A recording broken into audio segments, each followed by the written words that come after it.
Steve lost 2 times. Please bring your sheet into the tournament office. All right, good morning.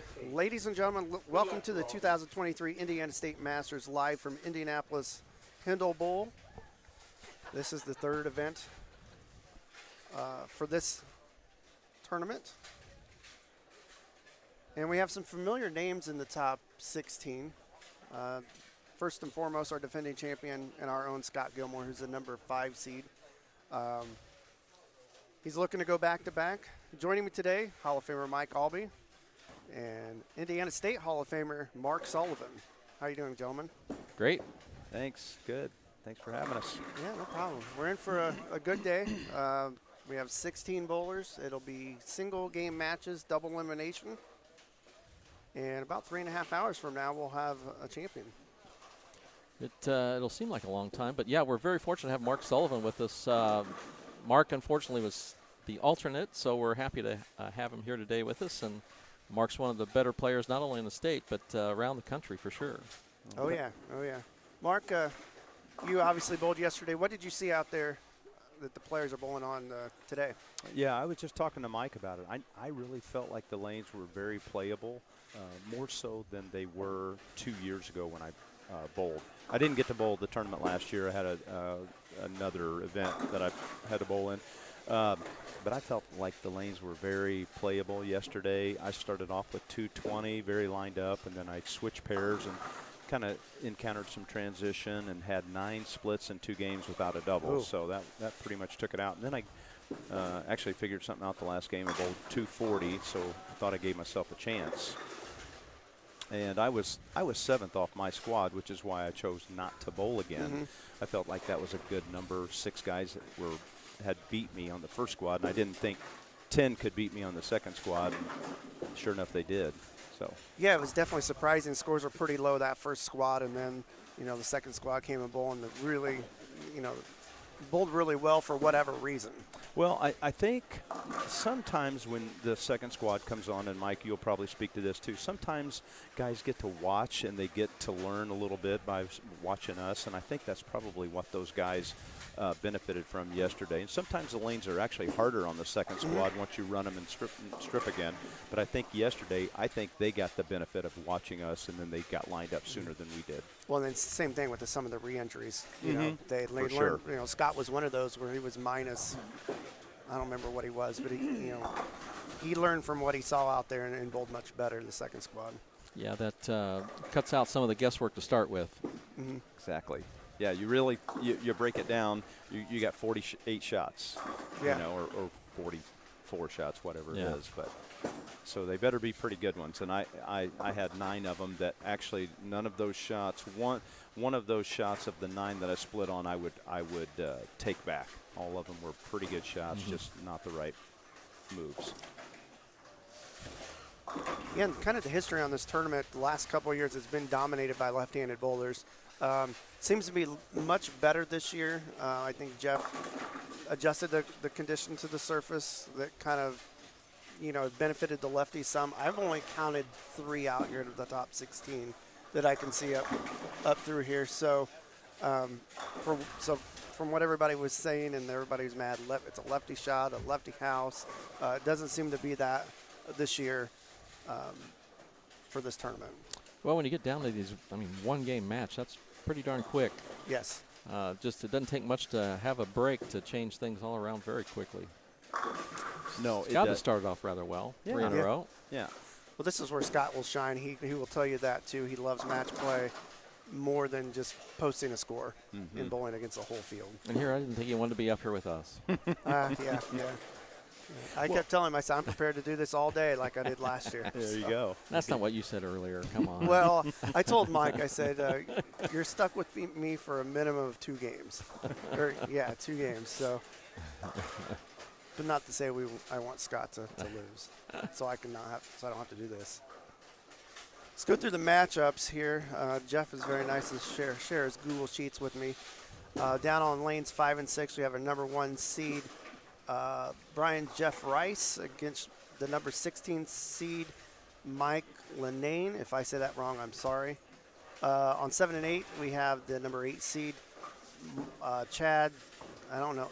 Swearick. Sorry, Chad. Against the number 9 seed and another left-hander, Chris Toyas. On 11 and 12, we have Gary Clark Sr. He's the number 4 seed against the number 13 seed, David Clemens. On 9 and 10, we have a number 5 seed, Scott Gilmore, against the number 12 seed, Mike Budrow. They're skipping 13 and 14. I believe that's maybe a mechanical issue. But now on 15 and 16, we have Chris Curry against, and he's the number 2 seed, against the number 15 seed, Keith Koger.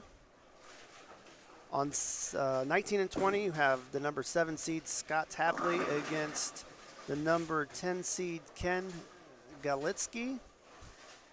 And on 17-18, number 3 seed, Ron Hurt, against the number 14 seed, John Kelly. And then the last match way down there on 21 and 22, number 6 seed, Brian Walker, and number 11 seed, Kent Thompson. So we have cameras set up on, we'll cover 5 and 6, another camera covering 7 through 10, and then the last camera will be either covering 11 and 12 or 15 and 16. We'll angle cameras to catch as many matches as we can. We'll also do the split screen as what you see now. You've been here for a while getting that set up, Chad. Yeah, we got here about 7:15 this morning, and it's like clockwork with us. I mean, we know it's going to take us about 90 minutes to set up something like this. So. And I noticed you didn't give Scott time to sleep in anymore since he's bowling in the finals. So he just had to go come back and put up all the cameras anyway, right? Well, I was up earlier than him. I have to drive 20 minutes to get to his house, so then we rode up together.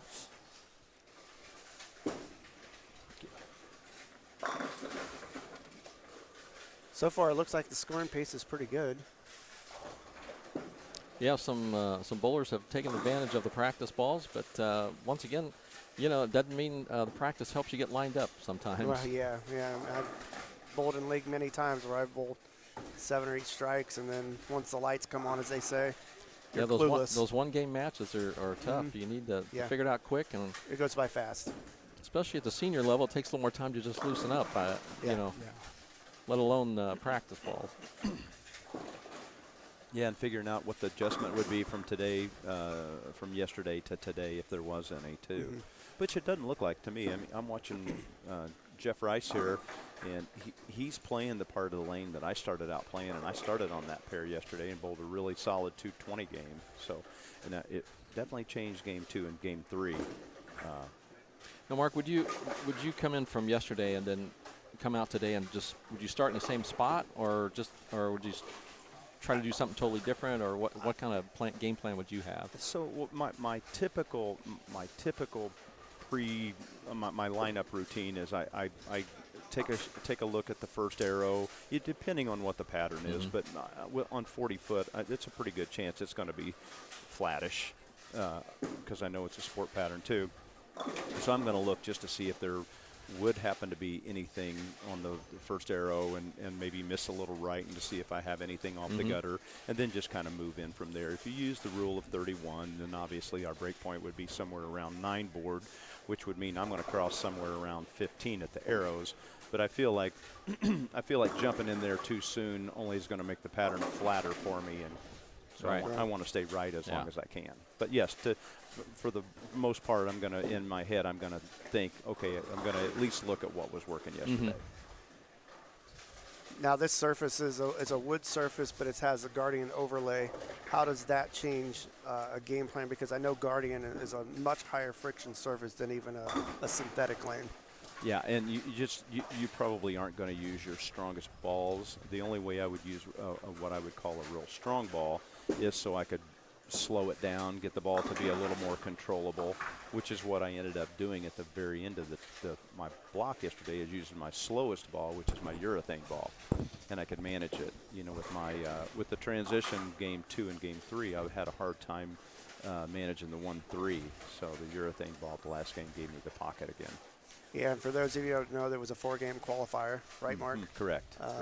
So you definitely had to manage the transition more than just throughout 3 games. Yeah, and like Mike said, the 4-game block it goes really quick.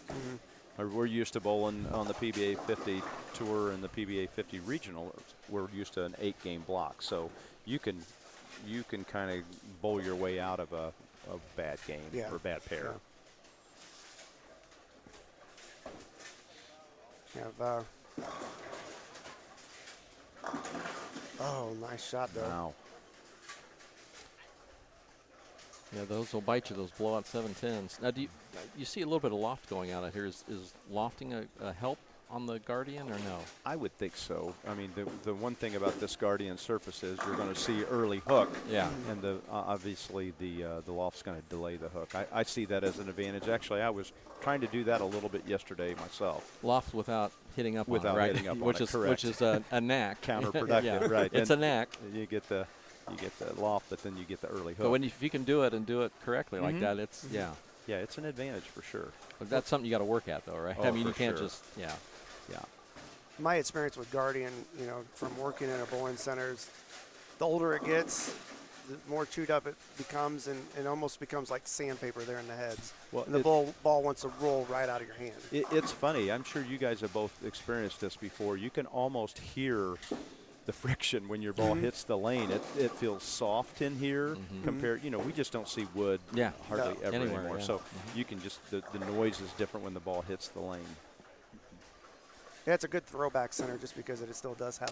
Yeah, I mean, it's in good shape. I mean, it's the Guardian's in good shape. I mean, you've seen some places years ago that would have this stuff, and you can see the cracks between the boards. I mean, it had already split the surface and all, but not here. If you had a rock or pebble come in from a parking lot, it would get buried in the Guardian. Place I worked at had that, and God, it was. Yeah, Jerry it was Hindel and tough. his staff have done a good job of keeping Oh, yeah. Hindel Bowl up to date and up. Oh yeah. Yeah. I can't say enough about what they've done with the bowling center here as far as keeping it vibrant. And Yeah, I'd never been here until, this event, and I'm like, wow, this is a nice little center. yeah. I bowled my first ever tournament here in 1972. No way. Yeah, the youth YBA Youth City Tournament. Yeah, Oh wow. 72. 1970. I was 12. Yeah. I was 12. Yeah. It's You were probably what, 4? I 5? was 8. 8. I wasn't even thought. All right, he had to bring that up. Not dating you guys that much. Yeah, not much. Not much. More than 12 years, if you really want to know.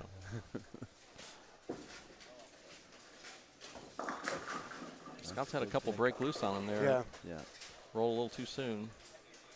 Good break, knocking the 7 out of that 2-7. Sure was. I was going to say spares are with the Guardian and just what you saw out there. Are they predictable or? Yeah. not? Okay. Yeah. I know. I didn't miss one. I missed the only makeable I missed yesterday was a washout, but I made a 2, 4, 8, 10. So Oh nice. Yeah. yeah, everything else was 4 6s. I didn't know. It was spares were no big deal Yeah. at all.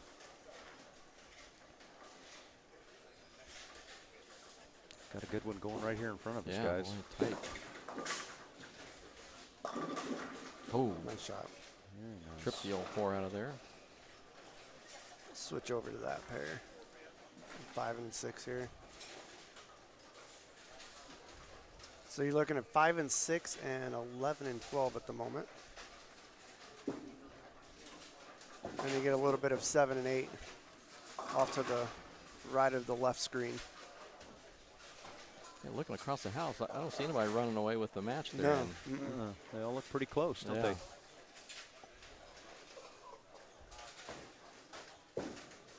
This is one of those the finals today. I mean, 1-game match, you're out quick, but boy, if you're in, there's no rest for the weary here. You're right back in for the next one, and you just can't turn it on and off quick enough. Yeah, instead of the like the state or regular state masters with 32 guys, that's a long Yeah. day. Yeah. This will actually go pretty quick for the bowlers. Yeah. And speaking of how quick it'll go, you don't want to lose this first match and have to work your No. way back through the losers bracket or the elimination bracket as they call it nowadays. No. It's a lot of games. Takes away your room for error after that. Tightens up your arm sleeve. I'd say the wood seems pretty new. I mean, the pins seem pretty stiff.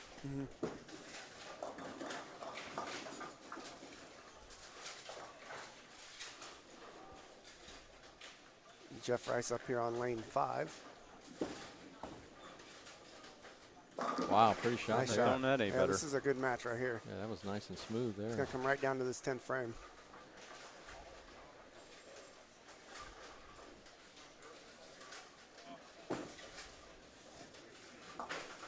Scott's in a dogfight over there as well, isn't Yeah. he? Yes, he is. Yeah, It's it a is. 1-10 match. 1-10 game.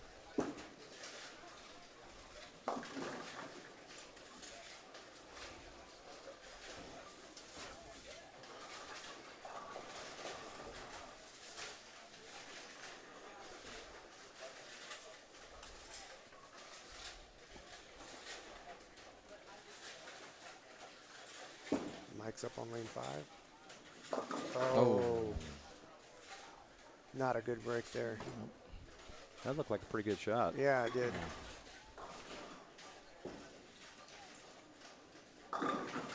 Oh, Oh, Scott Big tripped Scott, a yeah. 6-pin. are you, Mark, are you working quite a bit at practicing during the week? And Yeah. Yeah, I still get probably, I'd say somewhere around 25, 30 Oh, games that's of great. practice a weekend. Yeah. So, yeah, I feel like I have to. I just don't feel like I can be competitive or I can't repeat if I don't Yeah. get the games in. Yeah, and I always try to learn something when I'm practicing too. I always try to gain a little something, whether it's through, whether it's knowing my equipment better or just trying to stay sharp. Yeah, if you ever feel like you've got it figured out, then you don't dot the I's and cross the T's anymore, right? You better believe it. Right. Big Oh, shot Scott for Scott. with that one. Oh, he's lucky. 7-pin didn't stay up. So one thing he said is he got a little bit left. It wasn't going to come back. It's Pretty closer shot. there. Yeah. What a great shot. What a great match that was. Mm-hmm.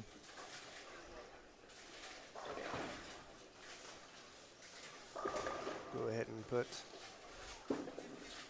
This could close this match. 7, 8, 9, and 10. Oh. Well, he's had a good look there. Yeah, on he that. has. He's done it really well.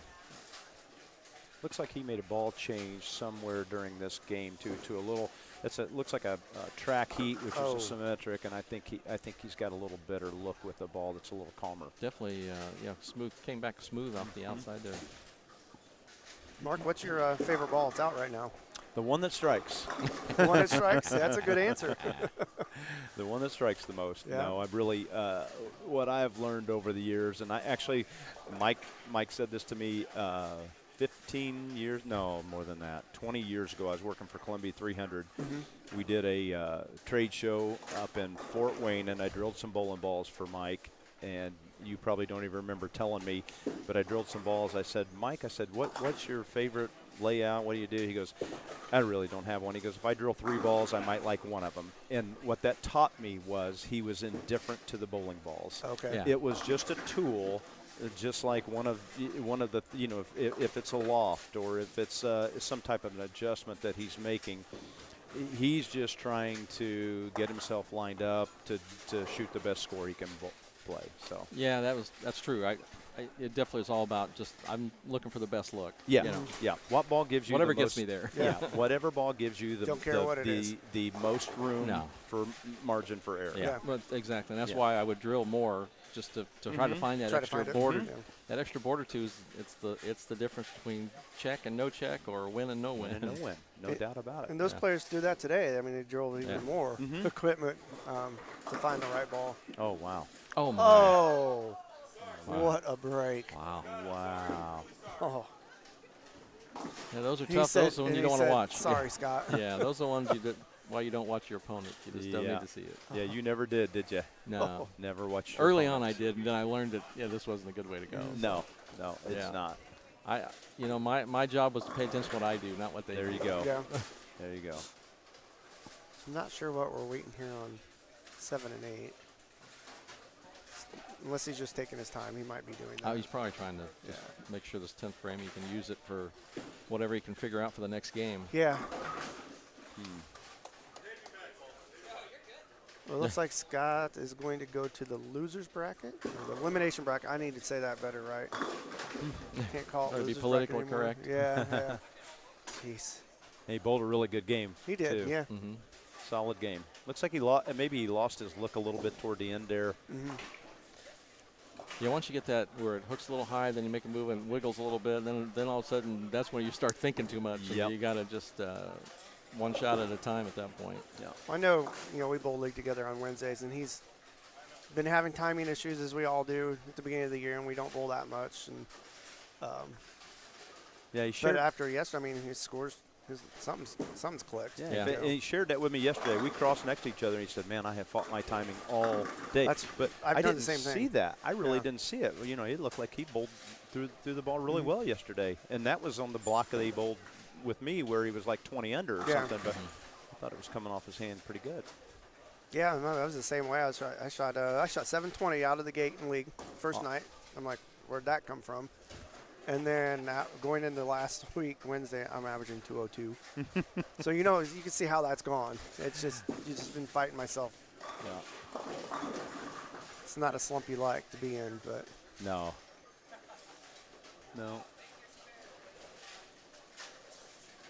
he just said make your spares. Yeah, that's one where it's a tough loss, and it's out of your hand. It's history. Now it's time to move on to the next one. Yep. Yeah, and You it's just one of those things. Don't where dwell on it. Yeah, I mean he didn't bowl a terrible game. He had one No. open. Yeah. You still got to feel confident going into that next match. Yeah. Yeah, your plan always doesn't go as planned. No. Like you said, Mike, some things are just out of your hands. Yeah, I mean, one frame at a time. Yeah, like go. somebody throwing a front 8 at you. That's out of your hands. I Mhm. mean, nothing you can do about that. Nope. Get all you can get and worry about the next one. Yeah. Easy to say. When you're out there in the middle of it, sometimes not easy to keep that thought. But Yeah. But that's the key, though. Yeah. That is Yeah. the key. Stay in your little bubble. yep. Look like a ball change there, too. Just And exploring. tester. Yeah, Mhm. just to use those fill balls, not to change your Absolutely. mind, but No. just to let you know what's there, right? Just to look. Yep, just like you said, if you've got one Yeah. that gives you one or two more boards, Yeah. then that's definitely a good idea. Options. That's what I want. Options. As many options as I Exactly. can get. Yeah.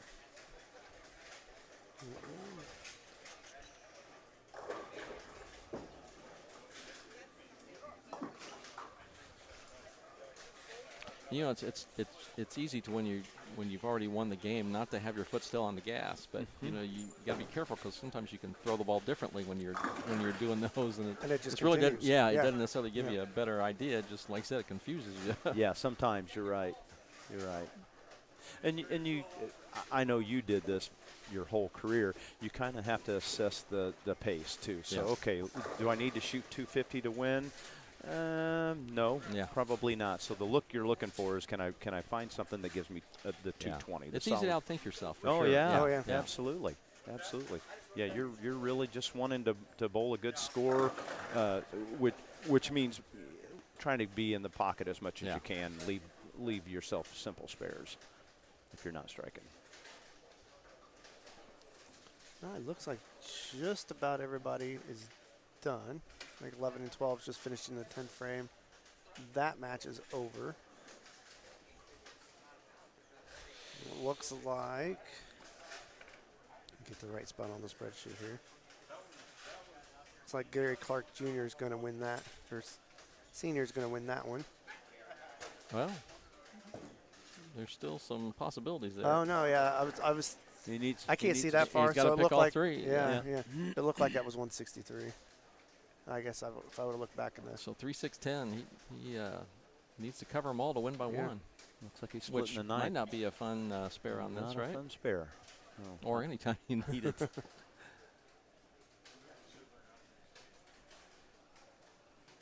Give you all a bird's eye view of this.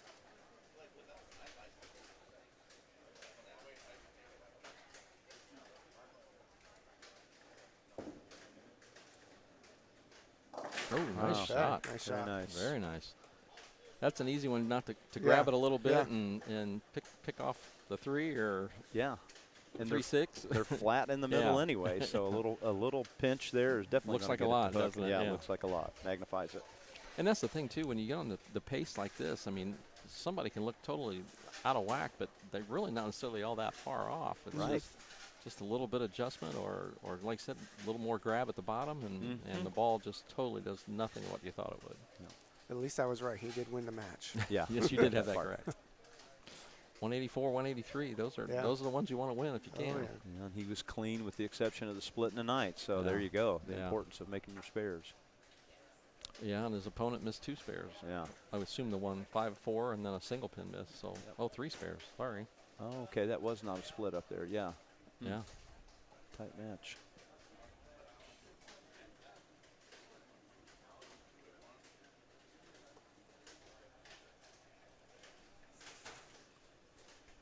All right, as everybody gets to their next lanes. Once again, Jeff Circle and his staff doing another great job at tournament. Jeff's just, you know what to expect when you get here. Jeff's got it all lined up, ready to go. It's and down to a science. Yeah. But I think these bowlers aren't used to the way he does. Usually they just go right into the next match once everybody's done. But I think he's going to have to make an announcement to kick them off. Well, you got to make sure everybody's on the right pair. Your starting lanes. Both your bowlers there. You can begin your second round matches. After this match, the 4 that get eliminated, if you bring your sheets to the tournament office, and the others move to your next pairs. If you've won both games, you'll be able to warm up on 1 and 2. Yeah, the first time I attended a Masters, might have been the year before we started live streaming, and I came down on Sunday, and just to see how it all worked, them going pair to pair after each game. I mean, it just went so quick and seamlessly. It's like, wow, he's got that down to a science. When I joined the PBA in 1982, and that was the thing that impressed me the most, is how organized the events were, how everything was just as it was said it was going to be. And obviously Jeff has bowled a lot of tournaments over his years, and he figured it out too. This is the way you do it, and this is the right way to do it. So it's always a pleasure to bowl these events. When you bowled a lot of tournaments, when you want to run a tournament, you do a lot by watching and experience and how to do things. And if you go ahead, Chad. When Scott ran his Lafayette Open, it got to be the same way. Yeah, very much so. It was pretty seamless, and everybody knew what to do, and we very rarely had any confusion or ran behind or anything like that. Yeah, and I ran this event. No, not this. The regular Senior Masters. When I was doing. Golly, I think I was working for Charlie Brehob at the time, doing a little part-time stuff at Sport Bowl, and Charlie goes, "Hey, do you want to run this event?" And I said, "Sure, I'll do it." And we did it for 2 years, I think. And if you think this is easy, nothing could be further from the truth, because there is so much behind the scenes that Jeff and his staff do to make this run as smooth as it is. You just can't imagine it. Yeah, and there's always some of those decisions you got to make on the fly that you're not counting on. So yeah, it's hard to think of every possible scenario that comes up. Guys, somebody doesn't show up, somebody gets injured midway through a game. Just think of it, because it's happened. Yep. All right, let's see if this spreadsheet is updated. Because on Jeff's spreadsheets, he already has advancements. We're supposed to ignore those. So I didn't see if it updated. Just trying to see. It looks like it might be, just by seeing who's bowling who. Yeah, and the scores are in here too. All right, so our number 1 seed is still alive.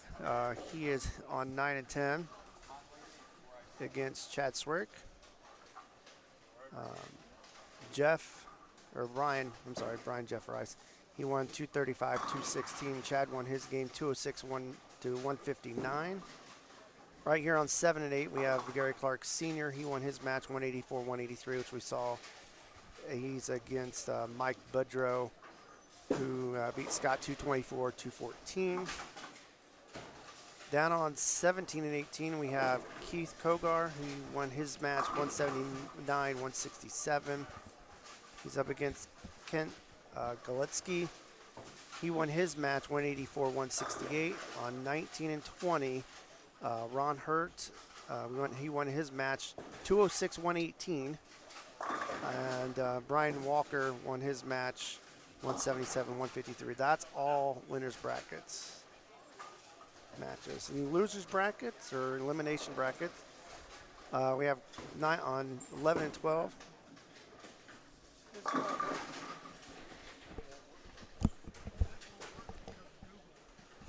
Mark, was it difficult moving from pair to pair? Did you find things difficult from pair to pair? Yeah, I started on this pair in front of us, 5 and 6, and then I went to 11 and 12, and it was quite a bit different. But you know, the lanes are changing quick. You have what we have. I think we had 3 guys on a pair yesterday. So depending on what those players did, where they started, I actually played a little further right than I thought I would. And then when I got down there, the lanes just tended to hook. They seemed like they hooked a little bit sooner. And then when I tried to give it a little room, it just got behind the head pin. So Do you find in these type of tournaments? I mean, I know guys can use different equipment that's just sucking the oil right up. And I mean, do you find much of that anymore, or is it still that way? Oh, it to me, it's even more so now than before.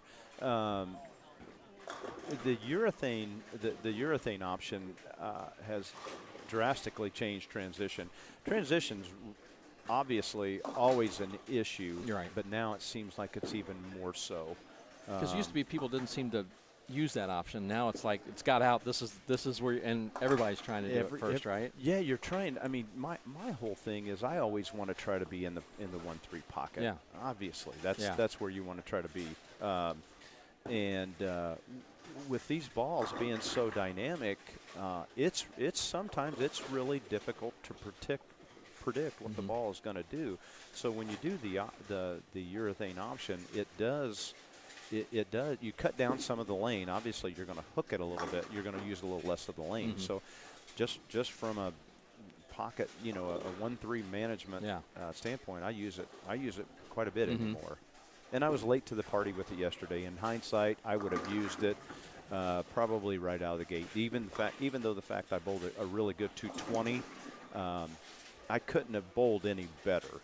And then when I made the switch, when you make the switch with urethane as far as from pair to pair, you just don't have that much contrast. It doesn't seem, and transition's not as dramatic as it is. So you missed by a little bit. You missed by a little bit, but big time. You missed by a little bit with the other one. It looks like you missed by a lot. Yes, right? that's exactly. It magnifies, especially on the back end. I big assume. time. Yeah. That's what it was. Yeah. Big time. Yeah. Either the ball hooks premature, right. hooks way early, which makes it look like it didn't hook at the back, or it still breaks loose at the back, and that's why I left 9 leave splits. all sorts of designs, everything, unmakeables, all those unmakeables.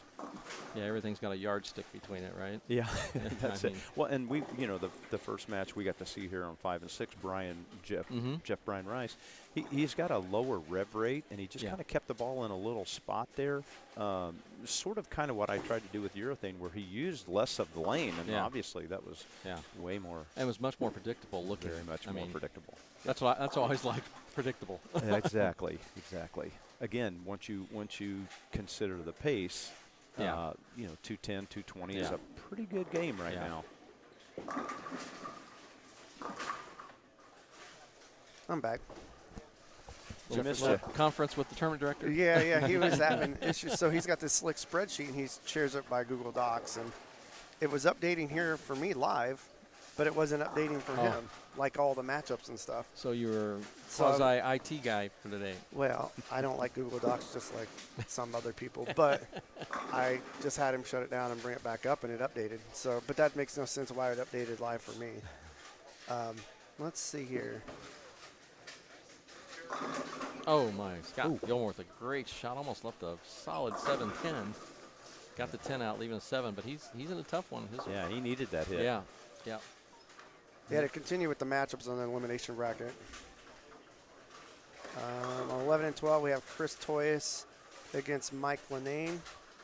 5 and 6, David Clemens against Scott Gilmore.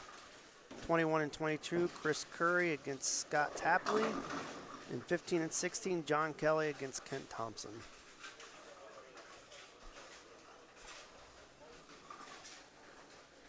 And the bowlers who win this round in the winner's bracket get a bye. So they'll get to go down and practice on 1 and 2 if they choose to stay loose. Is the bye I mean, it's a good thing, but is it physically a good thing for the body? I mean, At our age, that's that's what I'm right. wondering. It's more Yeah. of probably a detriment at times. Yeah, I would agree. I almost felt like I'd rather just keep bowling. Because it's not like you come in this, you don't come back in with practice. So No. your first frame is your shot. Is your shot, yeah. So what do you do in between? I mean, is there stretching, anything you Yeah. can do to kind of just get a better feel? Yeah, I would definitely keep putting my hand in my ball and just to make sure my feel was Yeah. good and yeah, just stretch out a little bit and try to sneak a shot in there when you can, but not overdo it too. Yeah, yeah.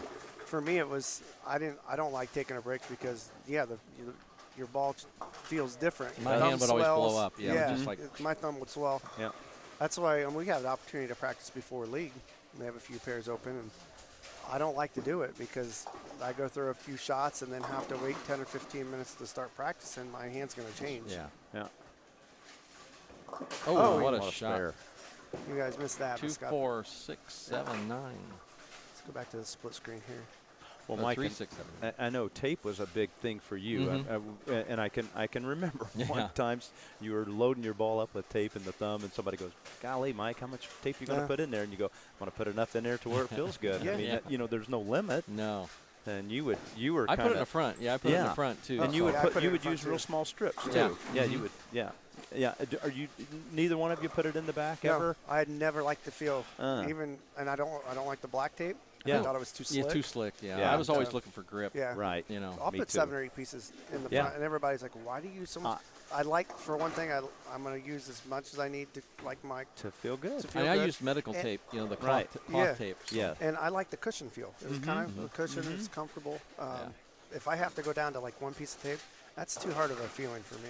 It's always hard going from the winter tour to the summer tour, and you know, I had to open the balls up because your thumb swelled in Yeah. the summer because it was so hot. And Yeah. then all of a sudden, you talk about tape. Well, you had to use a lot of tape. Yeah. You know. Well, that's one great thing about the invent of the interchangeable Yes, I thumb. missed Oh, that. yeah. Oh, Yeah. that is a game changer for most of us. Yeah. Always for me because I drilled my own equipment and I could not get the bevel the same. Oh, you just Couldn't. can't. It's just And not I possible. hated As a it. pro shop operator for a Yeah. long time, and Yeah. been in the bowling industry my whole life, drilled my own stuff, I couldn't duplicate a ball. Yeah. No way. I remember Steve Cook when they first had the exactification, Yeah. and he would work upon hours trying to get the right feel he wanted in that.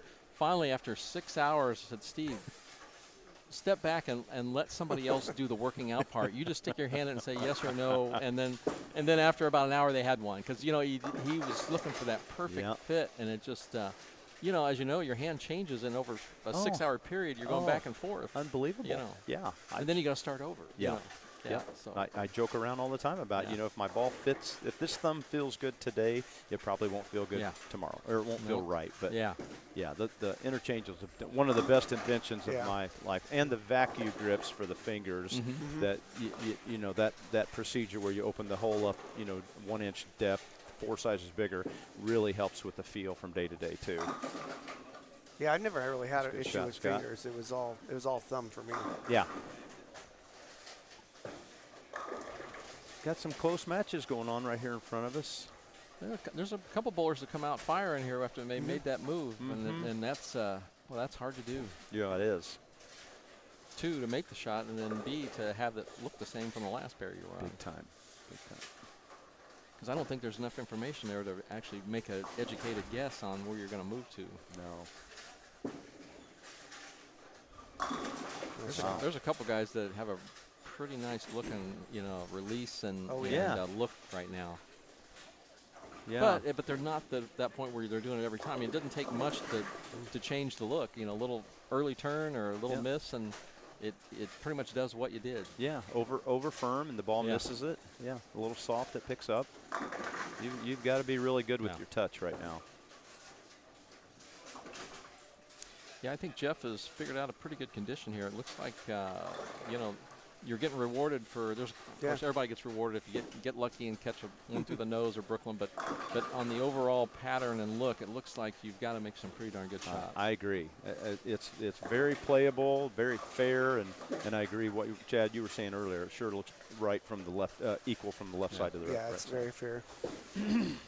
I mean, the right-handers miss out. they're going to come in light. Left-handers miss out, they're going to come in light. Exactly. What you So, want from a yeah. Yeah. tournament condition. You really want the best bowler to win the tournament this weekend.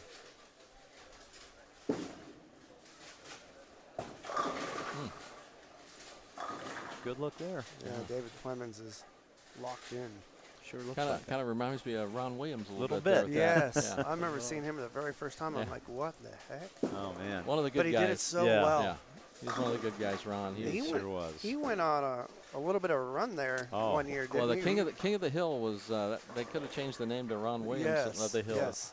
Because he was knocking everybody off when Yeah. which was created. The PBA created that to try to make more stars, and the only negative to the whole thing was it took away a spot on the show. Yeah. So we only cut to 4 instead of 5, and then but Ron ran, I want to say 6 or 7 weeks in a row he ran, which and obviously he was nicknamed the King. So Yeah. But Ron was one of my roommates. Ron, a great guy. Yeah. Just good bowler but a good family guy. Ron actually dated my sister-in-law for Really? about a year. Oh, yeah, really? so we ran around together quite a bit there too. So yeah, one of the great guys. You're Oh, yeah. right. Yeah, one of the things I've learned over the years is like in his case, it's like doesn't matter how you throw it; it's the result you get. It's all at the and end. if you can just repeat it, you're good. Yeah. It doesn't matter how pretty you are throwing the ball. Nope, it's all at the point of the release. Yeah. I think. Yeah. 'Cause I remember they all used to, Nelson Burton Jr. used to be the model. But not everybody can do that. But if you can, however you get there, and you can do it twice in a row, that's the key. Yeah. That's what makes bowling fun, though, is everybody's got a unique style. And not a good shot for Scott. He's just But- having that over under corrections going That's what on. it looks like. Yeah. One of the things I like seeing every Saturday when the PBA came on is anybody I have never seen bowl. I want to see his style. And so it's just that if everybody bowled the same, I think it would be kind of boring to watch. Are there many two-handers out on the seniors? One. Other than Walter every now and then trying it? Walter tries it every once in a Yeah. while, and maybe 1 or 2 here and there, but it's not definitely not common yet for us. And we really haven't seen a lot of from Oh, Scott gets nice Back pick door. up. that 2, 4, 6, 7, 10 Nice there. off the wall. But it's you still haven't seen too many of the girls, doing that either. Well, we had when I had the pro shop at All Star, we had the U12 kids in there, Yeah. and I'll bet you it was close to 60% were two-handers. They're certainly coming from the start, right? It's the future of bowling, Yes. no question about it, no Yeah. question. And Mike, you know this as well as I do, and Chad too. That's the problem child with the release is the thumb. Yeah. If you can eliminate that from Yeah. the equation, wow, all Yeah. of a sudden your bad shots can be masked a little bit, and you just don't have as many opportunities to grab it. You look at Belmo and Troop and Simonson, and it's like, I'm surprised they leave anything. Oh, me too. Yeah. Me too. It's just like, wow. It's shrapnel down there. Yeah. And it's funny if you watch Belmo Bowl, and I'm sure it's that way for, like with Kyle and Simo, that he's putting his left hand over the hand dryer, not his right hand. And it's so he can keep a grip Yeah. Yep. through his approach.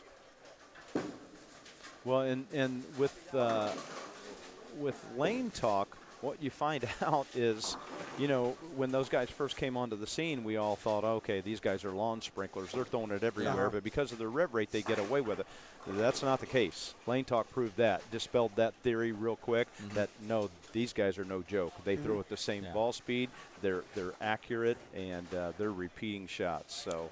Well, that's one of the nice inventions the Fox brings to the TV show is a Specto. Yeah, I love And that. you can system. just see how accurate they are. And I think there was one show in particular, I don't remember what it was last year or the year before, where Belmo had each lane completely different, but he was rev rate and his speed was different on each lane, and he was matching repeating it. that. Yeah, it's Walter had told me this was about 3 years ago when there was a tournament here in Indy, and then we had a regional that weekend in Crawfordsville at Gary Allstott's place, and somebody was saying something in the locker room about the two-handers, and Walter goes, "Oh no, they're no joke." He goes, "Those guys are not only repeating shots, but they're accurate too. Well, I think physically you have to be better as a two-hander, timing-wise, and you know. Yeah. I just think there's so much more that could go wrong if you're not good at it. It's not easy. At my age, I tried it. You know, I thought, well, hey, maybe I Yeah, can right. Yeah. take advantage. No, I can't do it physically. I just can't do I it. can't even visualize it, let alone do it. Yeah. Well, what's funny is my rev rate doesn't go up. My ball speed comes down, so it's no good.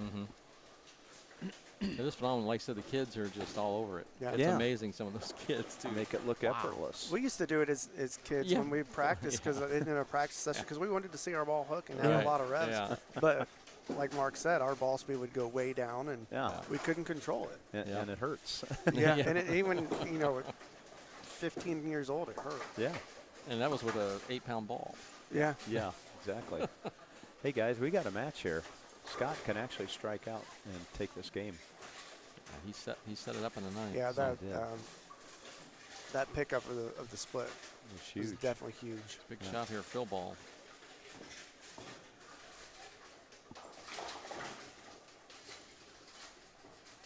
We have that match on the right of your screen if you're watching. It's a good shot. 201. Got a match in front of us here Scott too. needs the Another double match. Yeah. and 9. right? Scoring pace has changed a lot, but It it's, has. Yeah. the tightness is still there.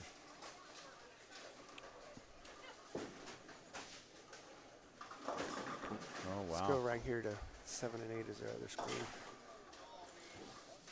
Oh, we already have it. We're on there. We're good. Scott Gilmore needing a double and 8 to tie, or double and 9 to win it. Yep. Yeah. Yeah, all these matches are. I mean, Gave one himself right a in front of chance. us is pretty much dead even. To the right, looks like it's going to be another tight one. David's walking back like he's going to lose this match. It's probably upset with the spares. A couple spares. Uh-oh, here we go. You're already There is Throwing a that one great any shot. better. Yeah, David missed 2 spares, single pin, and a 7 count. This match with Scott, this is an elimination match. So Well, here's in the 5th frame, Scott picks up a split too. That was that Oh, the you're first right. one. You're So right. I mean, He did. yeah, the 2 3, key 6, split 7 conversions. We're starting to see a little wiggle there when that out to that point. Yeah, I think this is the point where the lanes transition. Yeah, I was going to say we're looking at 150 to 150 down there, and there's another one in the 160 to 150. Scott needs this one. A Yeah. little bit in. Well, he's going to be eliminated, and he'll join us up in the booth to share his thoughts. Good tournament from Scott, though. Good. Yeah. good Yeah, comeback. I know he really wanted a repeat. Yeah. As I asked him if he's going to bowl, are you going to bowl? And he's like, I got to. Yeah. I've got to try to repeat. Yeah. You know? Yeah, you don't get that many opportunities to do Right. it. So, Right. yeah. Couple tight matches right Yeah. in front of us here, guys. You're right, Mike. The scoring pace is Wow, Way fell off the drastically map, down. yeah. Not that many 200s. And another thing we'll see is if we go on, just the pace itself will go down. Yeah. People will start taking their time yeah. as we get closer to Slow down. the end.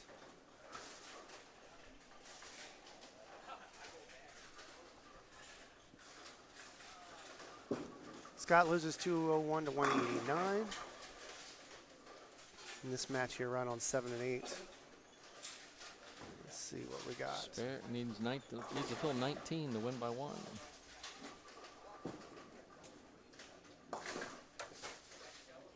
These are all tight right here. No matter what the scoring pace is, Yeah. it doesn't matter.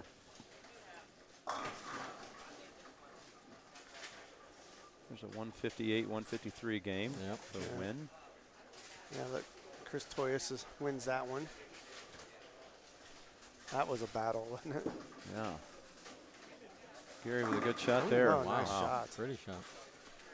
That makes that 19 a little easier to fill, but not a guarantee. No guarantee for sure.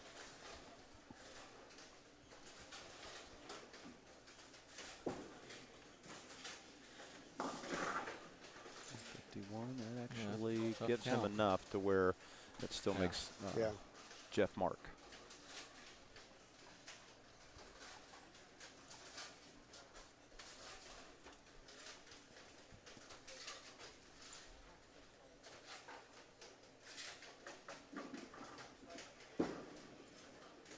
Good shot again. 2 for 5. Boy, it didn't. Thought it was gonna be pretty good. Yeah, that looked better off his hand than that. Kind of scooted. Jeff Rice with a big shot. That's a win. Yeah. Yeah, he gets that lower rev rate. He can keep the ball right there in Well, front of him. Yeah.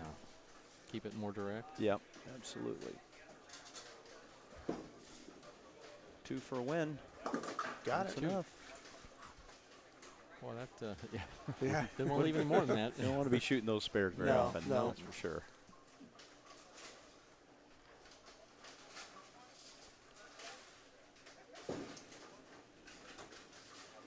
Yeah, you just never know what it's going to come down to sometimes, Mhm. right? No, You that's just, why you just don't watch your opponent. Yeah. You take No. one shot at a time, just like you say. get all you can get when you can get it. Yep. Yeah. Yeah, they'll let you know whether you get, Yeah. get to You play can always more go or back not. and remember which ones later. Yeah, you can. They're embedded in your thought process. I've even heard of guys they don't watch their opponent and they don't even look at the scoreboard at all. They just Oh, that's a bowl. good idea. Yeah. You know, That's a don't even perfect worry about idea. what your score is. Just Yeah. knock down pins. No, and And I can see why it's beneficial because you know, Yeah, I mean, I had a point sometimes where I would sit down there like, you're still up, you're in the 10th. Yeah. You know, it's like, That's where you want to be. Yeah. That you're doing what you should be doing there. I bowled Bob Hanley one time. He left a 3-6-10 against me, and he got up on the left. This was on the right lane. He got up on the left lane and got down in his crouch and looked up, and he hadn't shot a spare yet on the right lane. Wow. We still love to remind Bob of that, but I only knew it because my wife was laughing. So, and Bob's obviously a good friend. So, Yeah. but that's we great. we usually every time I see him, we remind him of that one. So. Is he at the point where he doesn't remember doing it yet? No, we wouldn't let him forget. There you go. Okay, that's a friend. Yeah. All right, looks like everybody's done with this round. The winners in the winners bracket will get a bye. We kind of hope the scoring pace doesn't fall off any farther. Yeah, right. Yeah. We'll have But all it's tough losers with no bracket. practice. Though. It's tough when you go from pair to pair and no practice and just It off you is. go. And the lanes are changing right Uh-huh. now. You know, so you You have to you guess, really, and you have to guess you good. You're blind. Mhm. You are going in blind to that first couple shots. So you're like you say, it's so important to make a good shot on your first shot. Because more than likely you didn't get down there in time to see what it looked like when they were bowling on it before. So, Yeah. yeah, let your ball be your guide from there. That's it. That's exactly right. Won both of their first 2 games. Then we have 8 bowlers that are bowling matches that have each won 1 game and lost 1 game. It looks like we'll Once those be bowlers get to their lanes, you can begin your matches. having If matches you've lost your on second game, 9 and 10, return 11, 12, where we have our clean sheet into cameras. the tournament office, So. and we can get you paid in about 10 minutes. So one thing about Jeff, he gets the money out and, Yeah. does. and Yeah. off you go if you want. I mean, Yeah. he's got it figured out. Now, let's see if I know the entries were down a little bit, but I was talking to Jeff. I mean, it's like, Notre Dame's played, and Purdue was in town, and I guess IU played, but they weren't in town. But some other tournaments going on. I mean, Yeah. just a lot of things going on. Yeah, Purdue, this was a busy Purdue played, weekend. but they shouldn't have been in town. It wasn't. Well, it was not pretty. Yeah, not much of a season so far, right? Nah, it's not gonna be this year. Hopefully, it gets better next year. IU got a thumping yesterday too, didn't they? Yeah, Michigan. Yeah. We had Ohio State. We get Michigan soon, I think. Yeah. It's never good when you see Ohio State and Michigan on the Oh no. on the schedule. Oh, And those now guys are you're powerhouse. adding on USC and Mhm. Oregon, and it's the Big Ten's going to be tough, Yeah, that's hard. especially in football. All right, looks like some of these matches are starting. Right into it.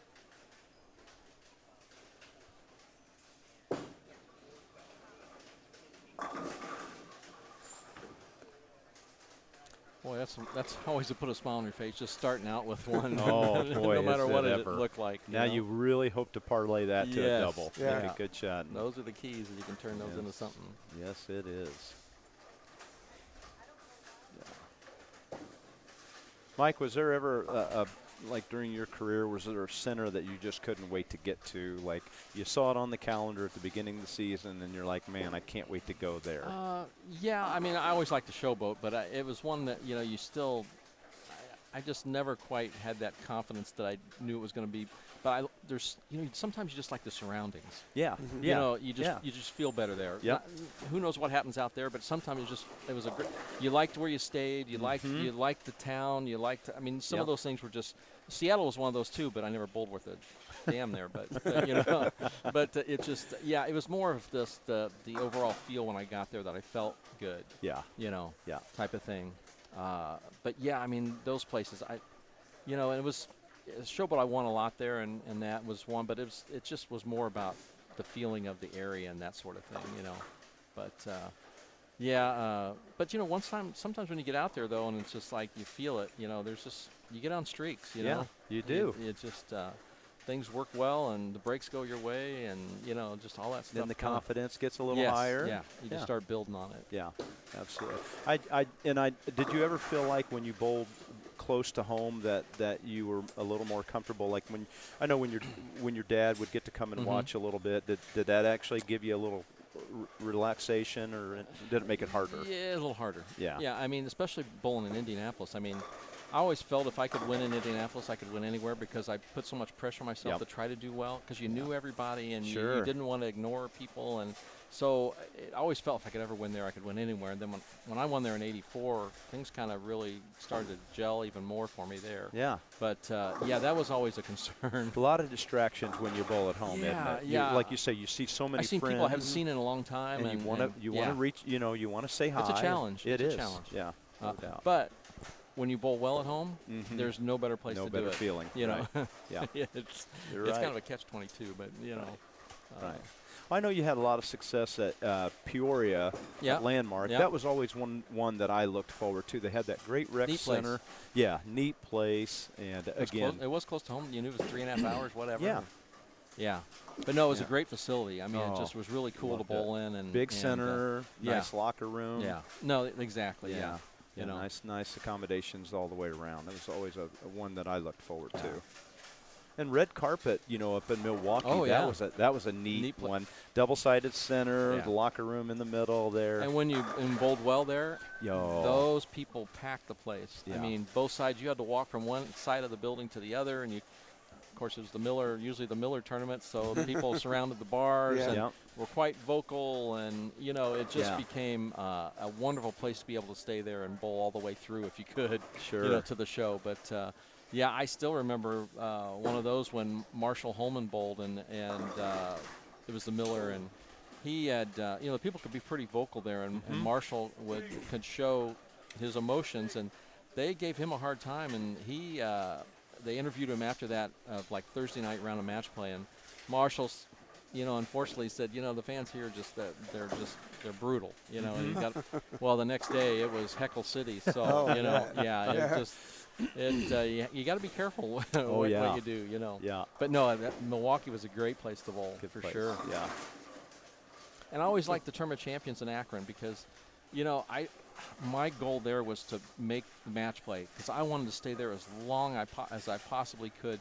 Same way, you got to know who was sitting at the top of the row behind 9 and 10 because they were there every year in the same spots. Yeah. And it just, I got to know so many people there, and it just, like I said, I wanted to be able to stay all the way through, and never won there, but it was good. Well, you bowled good there a lot, though. I bowled well there. I bowled you well always there. bowled good there. Yeah, I bowled well there, and like I said, it was just a neat place because of all the dignitaries that came in and the fun things. You got to bowl these pro-ams, and pro-am on Saturday night, you had made match play, you had to stay, and there was the top 20 had to stay. Well, there were guys that threw off to get, if they were 19th, they threw off to try to get 21st so they didn't have to stay. But to me, it was so much fun because it was all the dignitaries that were there all week, and it was just a fun evening. Yeah, sponsors. It was just a fun evening, but there were some that just didn't want any part of it. Well, not everybody is comfortable in the public, Yeah. And Yeah. shaking hands with everybody and talking to everybody while they're bowling. Yeah. There's just some guys that aren't comfortable doing it. No, that's right. And I will say, you were a role model for myself and a lot of people. I watched you, and I tried to emulate how you reacted with one of the sponsors, always acknowledging who was putting on the event for us, and obviously the fans, and when you bowled a pro-am, made sure you thank people for coming out, because they're the reason you got to do that for a living. So. Well, my parents kind of installed it to me early on, so I learned from the right way to do it and that. But when you enjoy it, it's easy. Yeah, it's when you enjoy people and you enjoy just enjoying the whole atmosphere of it all. I mean, that's where it's at. You know? And it reflects out there too. Absolutely, it does. It shows. You're exactly right. Yeah. So you see a few more strikes. You see a few more strikes here. Yeah, now they're scoring. Yeah. At least where we're at. But those were just the pairs too. That they weren't bowling very good on. Yeah, there was 150 and it's 150 on 11 and 12, and now there's some X's there. Yeah.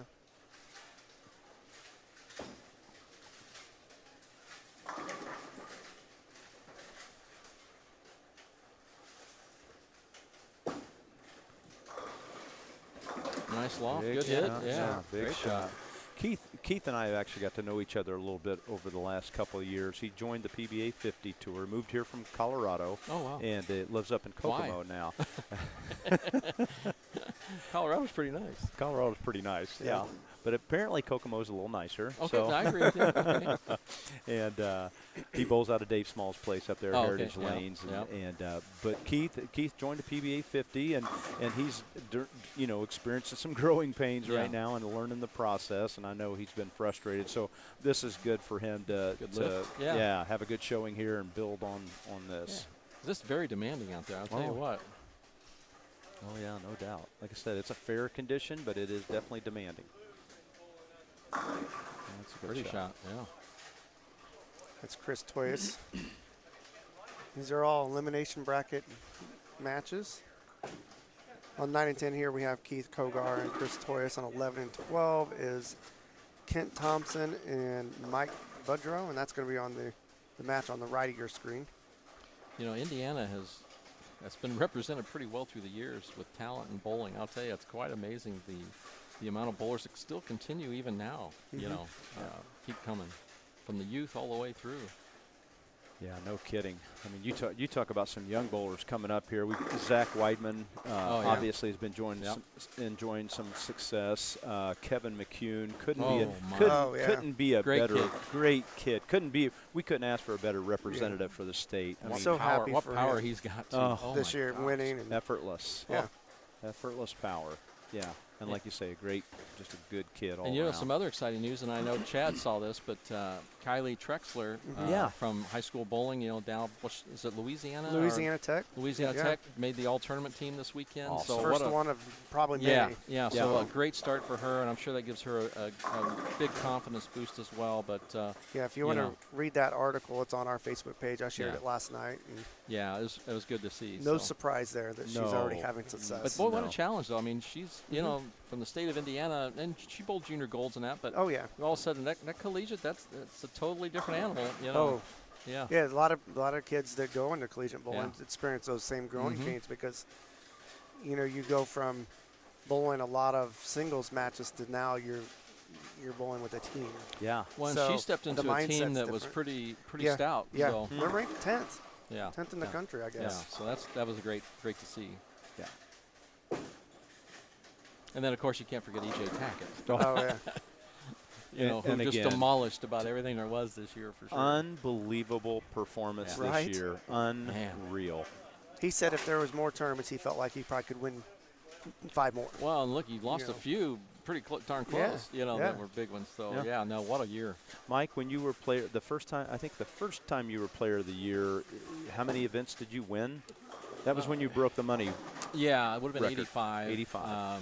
And I think I won 4 or 5, somewhere in there. Yeah. Something like that. But we had 30 events. Some. 30 some events. 30 events then. Yeah. So. But Yeah, and that's a big difference between nowadays. The tournaments just aren't there. No. The number of tournaments aren't there. Right. So they have some pretty cool events they do, though. Pretty specialty events and that. So Well, it's a little different. And from a depending on which side you're looking at it, if you're a guy that's 50th on the money list, you think you wish they had more overall events. But if you're in the top 5, you love all the special events. But the one thing that's hard to deny is I think you can't make the argument that it's not good for bowling, because I think it's helped. And from my perspective, being in the pro shop and being in the bowling center, bowling I've not seen it this high in a long time. Yeah. The interest in bowling, the popularity of the sport, it's way up there. Yeah, the PBA is the vehicle that No you want. doubt. Yeah, and then looking at bowling proprietors and the other things they do, whether it's the Go Bowling at the Glen, the race, it's coming up is the Macy's Day Parade. Tapping into those they're other all markets. finally they're all kind of moving forward, and bowling, as you know, bowling's still used for commercials, even though there's no bowlers in them.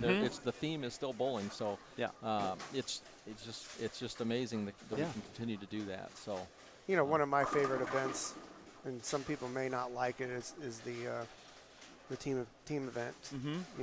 Yeah. I mean, You're talking about the team challenge back in the day, no, or the bowling I league? love the team the challenge. PBA league. PBA league. Oh, it's fantastic. PBA league is fantastic. one of my favorite events of the year. Yeah, I couldn't agree more. And being at Bayside helps it. A ton. No doubt. What a great It doesn't venue. need to move from there. Yeah, they've got the energy there. They've got the right vibe. The players love it. Yeah, the right crowd. Great show this year too. What a great finish! Unbelievable. Parker and Johnny's team, and that was unbelievable. I've got to watch Parker close up the last 7 or 8 years on the PBA 50 tour, and it's unbelievable. My travel partner is a left-hander too, Danny Clark. Yep. And if Parker's bowling good and no other left-hander is bowling good, which is not uncommon, I said, Danny, you just got to watch him, but very few people can emulate what Parker does. Wow, the power. I can get lined up. The length of the follow through, everything. Yeah, his touch, touch like yours was. It's just hard to. Norm had it too. Walter's got it. You guys got the touch. Well, Lenny Borsch. Oh yeah. One of The those fact guys. that Parker can still bend that much. Yeah. I mean, that is. Well, and he's bowled. Talking He about a lot hasn't of games. changed a lot. I mean, just God! through his whole how many career, thousands of the games. exhibitions and the things he continues to do. Unreal. And talk about kids that are pretty good in your family. Oh yeah. Wow. Yeah. I think his kids probably motivate him even more to. I would think so. Yeah. Yeah.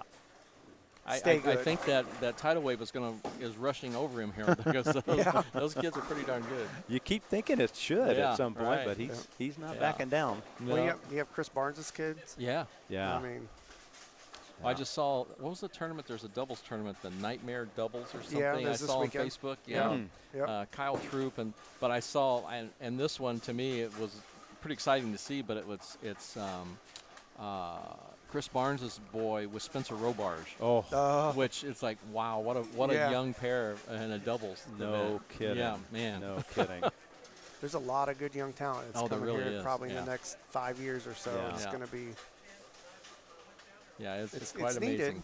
amazing. You got to keep funneling that talent into the PBA. Yeah. Well, they've had so much between junior golds and all the tournaments going up. I mean, they're already baptized into, pressure situations and all that. Yeah, the competition. It's like, used to be when they come out on tour, it's like, it's like fish out of water. Yeah, because they weren't used to it, and they were in awe of the talent. Yeah, well, there was a time. not. There was like a 2-year window there at least. But they come out and they're ready to first tournament. It's like boom. Yeah. Well, Spencer Robarge finished 5th in the Masters or something first time. Well, they're no longer nervous to be on TV for the very first time like it used to be. Well, and they've got help with the ball reps and Oh, all yeah. that. Just Yeah. So there's the curve is kind of narrowed out. Big time. All the information available on YouTube now. So it's one of the many things I love about bowling, and I love everything about it. But it's so cool to see all of the changes coming forward. We for so long it just felt like bowling was behind technology, but I don't think that's the case anymore. We're getting there. Better coaching now and better information through those we talked about it. Specto, Lane Talk. Strike Seeker, so Lane the Talk. novice can understand now. Yeah. Yeah. Big match here. Yeah, right here on 9 and 10. Wow, They're open in the the door for him. 230s. It could be in the 230s, both of them, or more. A lot of X's in these two pairs. Yeah. Got a chance. Big double here. Good shot. Oh, it's going to his fade. Almost Yeah, rolled I the three. don't know he caught all that one. Yeah. He had pretty good speed on it. Kent Thompson and his guys got a nice match going. I think Kent just split in the ninth, though. That's going to hurt. That was a nice looking shot there. Yeah, he's bowled good. He bowls in he bowls in the center where I have the pro shop, Highway Lanes in Franklin. He's averaging about 252. Shot 800 last week. Wow. Wow. This is for after about 8 weeks. So Man. Kent's 8 weeks. 8 Ooh. weeks. He can flat out strike. Man. Can't imagine. Yeah, 750 every week. Yeah, yeah. That'd be 750 fun. plus. Yeah, that would. Yeah, I be don't care what you're bowling on. You still have to be bowling good to average that much. Yeah, it Even doesn't on the matter. easiest house no, shot. it's irrelevant. Yeah, you have got something special there. Mhm. You've got a gift for striking. Well, he's got he's got good ball speed, good turn. I mean, he doesn't look like a senior. No, not at all. Nothing about that would tell you that he's in our bracket. Well, that's enough. Keith's gonna win. Yeah.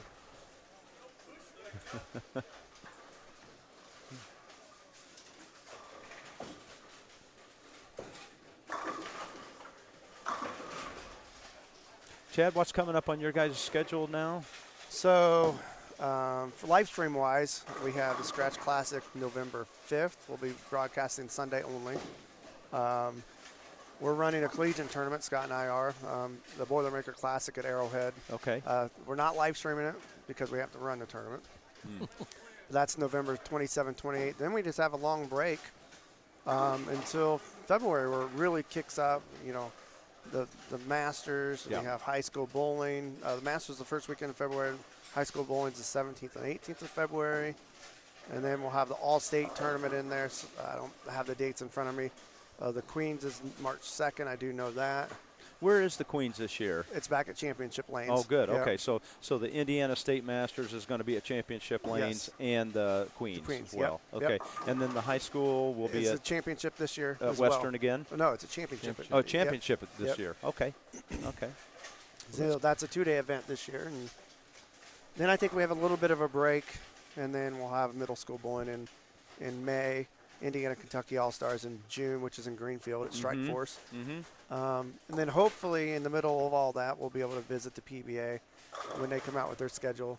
I know the U.S. Open's in Indy for the guys. It's in for the women too in June. Oh, nice. So we're excited about that. We've never been able to go vlog with the women and get interviews, so we're excited to go cover that. But yeah, our busiest times is after the first of the year. Yeah. And it just I know you guys did a little thing for us with the PBA 50 guys when we were at Championship Lanes a couple of years ago, and kind of did some behind-the-scenes stuff, which was really cool. I got a lot of people all over the country talk to me about that and how they enjoyed that. Yeah, we enjoy being around the pros and trying to get more of the behind-the-scenes stuff instead of stuff that people see every day. Yeah, that's one of the things that I liked. It seemed like even in golf now, they'll wire those guys up, and as they're walking down the fairway, and you get the interaction between them and the caddies, and it's very insightful for the average player who a guy that's a 10, 15 handicap. He's hearing things that he goes, oh wow, that's some of the stuff me and my buddies talk about. Yeah. We can't do it, but at least that's what we're thinking. They're doing that in baseball too. I saw hockey has the refs mic'd up. Oh, nice. And okay. so that's kind of cool. But yeah, to be able to go down to Indy and cover the TV show when they're there, and to interview guys like Rob Stone and be right there in the booth where they're at and kind of give a behind the scenes view is really cool. And it's stuff that people don't get to see. Yeah. Yeah, Bowl TV's been great for the PBA 50 tour because those they guys do a great job. Flanagan and his group, they just Craig Elliott, they just do a great job. Yeah, and Flanagan's he was doing vlogs were kind of the same thing. He was kind of doing some behind the scenes, and as you guys are getting ready, he'd be like, "All right, what are you thinking?" Yeah, you'd be putting tape in the ball. Why are you doing that? You know, that type thing. And those are the vlogs that I enjoy. Me too. Well, Scott's here. and ready to get back in. Somebody already asked if you shine your head today. It looked extra shiny. I said you probably did. But yeah, so I think that, whenever they release the schedule, we're hoping that it doesn't interfere with our live stream schedule, because U.S. Open did this year. It was the same time as the Masters. And so we'll see.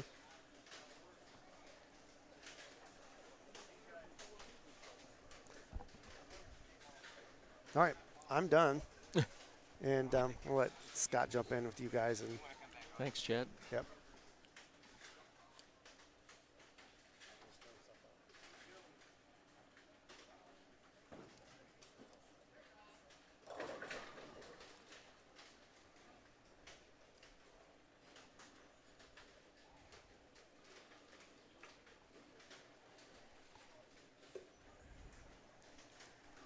Well, hello, gentlemen. Great job. Mark, thanks for stepping in here. I'm sure viewers are they would much rather look at your face on this camera than any of ours. I think you're wrong on that, but nice bowling this week. Yeah. Good comeback after the first squad. I was telling Chad, we crossed next to each other, and I sharing it with Mike, that you were talking to me about how you had really been struggling with your timing this year, but I really didn't see any issues. I mean, your score wasn't what it normally is, but I didn't see anything there that made me go, oh, wow, he really looks out of sync. Yeah, I've been missing left and right, and sometimes I'm a little late or a little early. And, today it was just a situation where they were a little tighter left, but there was never any hold. You could never find any push. Yeah. And as you know, when you can't miss left, and then if you get it in, it's going to hook, it's really hard to and then I really got I didn't say I got pigeonholed into a ball, but I just didn't feel comfortable making a switch. You didn't feel like you had a better choice. Yeah, anything that was solid surface with surface on it, I just couldn't get it to go through the pins right or just read consistently. So I actually threw one of the weakest balls I brought with me because it reacted more down lane. And I thought, well, if I could just put a good touch on the ball, I could get it through the fronts and it would still read down lane fine. But as you could tell, it didn't work out great for me. I bowled good. I had a chance to win both games. And what more can you ask for as a player? I just didn't execute. Yeah. Yeah. Well, in those tight matches, those never give you the opportunity to make that move or make a chance. You can't do that when you're that close in the match. Yeah, I mean, as you guys know, you've been bowling longer than I have. The game is about breaks. And it's hard to win. You have to have good breaks. But your opponents, every once in a while, is going to get a good break that's not going to go your way. That happened to me in the first game. And I just happened to – I know, Mike, you say you never watch. I just happened to look up, and I see the 4-6 standing there, and I see a pin come out of the back and take the 6-pin out. Even if he just leaves the 6-pin, I still have a chance to win. Yeah. But, that's – Michael threw a good game. He bowled well, and that's part of bowling. Yeah. Well, you guys had a good match here. Your last match with David. It was actually a very tight match. And you did what you said. You kept yourself in the match by making two great spares on those splits. Great spares. And then you had an opportunity. And truth be told, you probably just felt like you had to hit that out there. Yeah. Instead of having 3 boards out there to hit. And it's hard to let it go and stay loose there when you know you have to throw it perfect. Well, and I commend Jeff. I thought he put out a more difficult pattern this year. It was a little more difficult, but it was extremely fair. If I executed, I bowled well. Yeah. And as a player, that's all you're wanting. And and there's a lot of fresh faces right now left in this tournament, right? Yeah, true. And winners back in this round with the losers, and so it's really cool to see some guys that haven't bowled or haven't made match play before, now deep into this event. Yeah, you got some guys here that have really bowled well all day, and even when their scores were off a little bit, golly, their worst shot is just a little high and high enough to split though. So good players left here. Like you say, some fresh faces, some guys we're not used to seeing. Maybe some guys that just turned 50, or maybe guys that are learning about this event. Yeah. you know, this is only the third year this event has been going on, and obviously Jerry and his staff do a wonderful job hosting. Mark Hunt. Yeah. And, you know, they want this event here. And as tournament players, that's what you need. You want to have centers that want to have you here. And we had a great turnout. 94, is that right? Was that the total entries? 92, I think. 92? Yeah. You can't, I mean, that's outstanding. And, you know, with the Indiana State Masters, it took a couple years for that to get where it was now. I mean, it's 400-plus players every year, but, man, that didn't start out that way. One thing I've noticed this year compared to previous years, and I thought the right side has held up much better than in previous years. And I mean the track area, they're able to play. You see a lot of right-handers playing straight, playing surface. I feel like that side of the lane has really held up, and that's why you're really starting to see a lot more of guys having an opportunity to win. I thought last year it was a little more difficult for the right-handers, but this year I feel like it's really allowed them to stay straighter and has kept them in play better. And it's great to see because you want to see parity as well. I think any tournament director is looking for parity.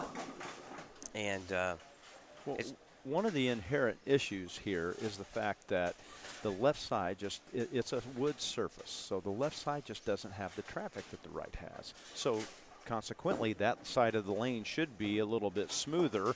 And when you have way more right-handers than you have left-handers, you have a lot more traffic. So you're going to go through transition more. It's going to be more dramatic. But at the end, once the right side goes through the transition, in theory, if you have enough guys playing the right part of the same part of the lane, the right side would develop and then become easier later into the tournament. We'll see if that happens. Would you agree with that, Mike? Oh, yeah, definitely. Yeah. It's but what we've seen so far, boy, it's just been hit and miss. The last round, there's two great matches. All four bowlers shot over 200, great matches. And now you're seeing again once they have to readjust and reline up to where we've moved to here on the next two pairs over. Well, and I don't have a ton of experience bowling in this center, but I've learned the 3 years that I've had bowling in this. It's amazing.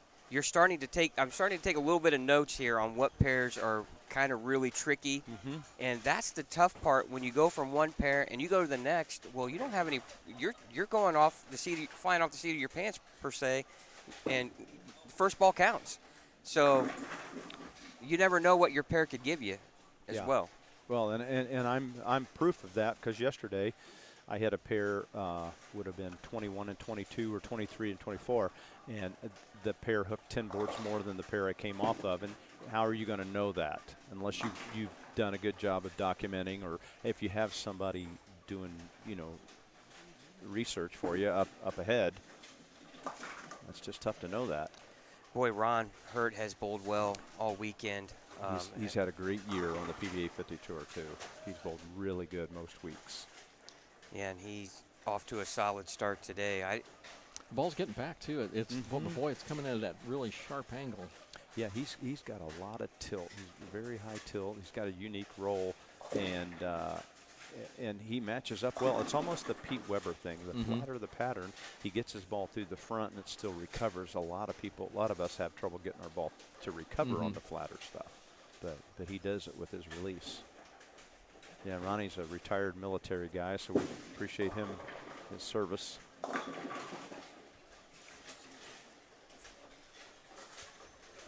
Well, Keith Koger, he's bowled a lot on the 50 Tour as well, right? Yeah, I got a to know Keith a couple stuff, years ago. Yeah, no, he bowled several of the PBA events within a few hours of Indy, and he's figuring it out. Obviously, had a great weekend here so far. Looks like Ken made a little adjustment off the 2-4 pins there. Well, and my match was proved worthy of making your spares. Yeah, I missed a couple of easy spares in both games, and it cost me both. And boy, the 6 or the 7 count washout or big split is there. You have to make the single pin and the easy ones, just in case you happen to leave one of those that you don't want to. But Yeah, that's the huge part about match play is just don't give your opponent, don't give any pins away and making your spares. Keeps you in the game like it did for you. Yeah, I miss an easy spare, and I'm making all these difficult wild ones, yeah. 5 count, 6 count splits, and it's like, ay, ay, ay. Oh, that's trouble. You just, when you're behind, you just can't do that. Man, that's one of those ones you just probably still thinking about the shot. You left the 3-6-10 on, and you just didn't quite reset yourself. And Yeah, probably so. especially when you miss it left and all together. Yeah. Ooh. Big spare there for David.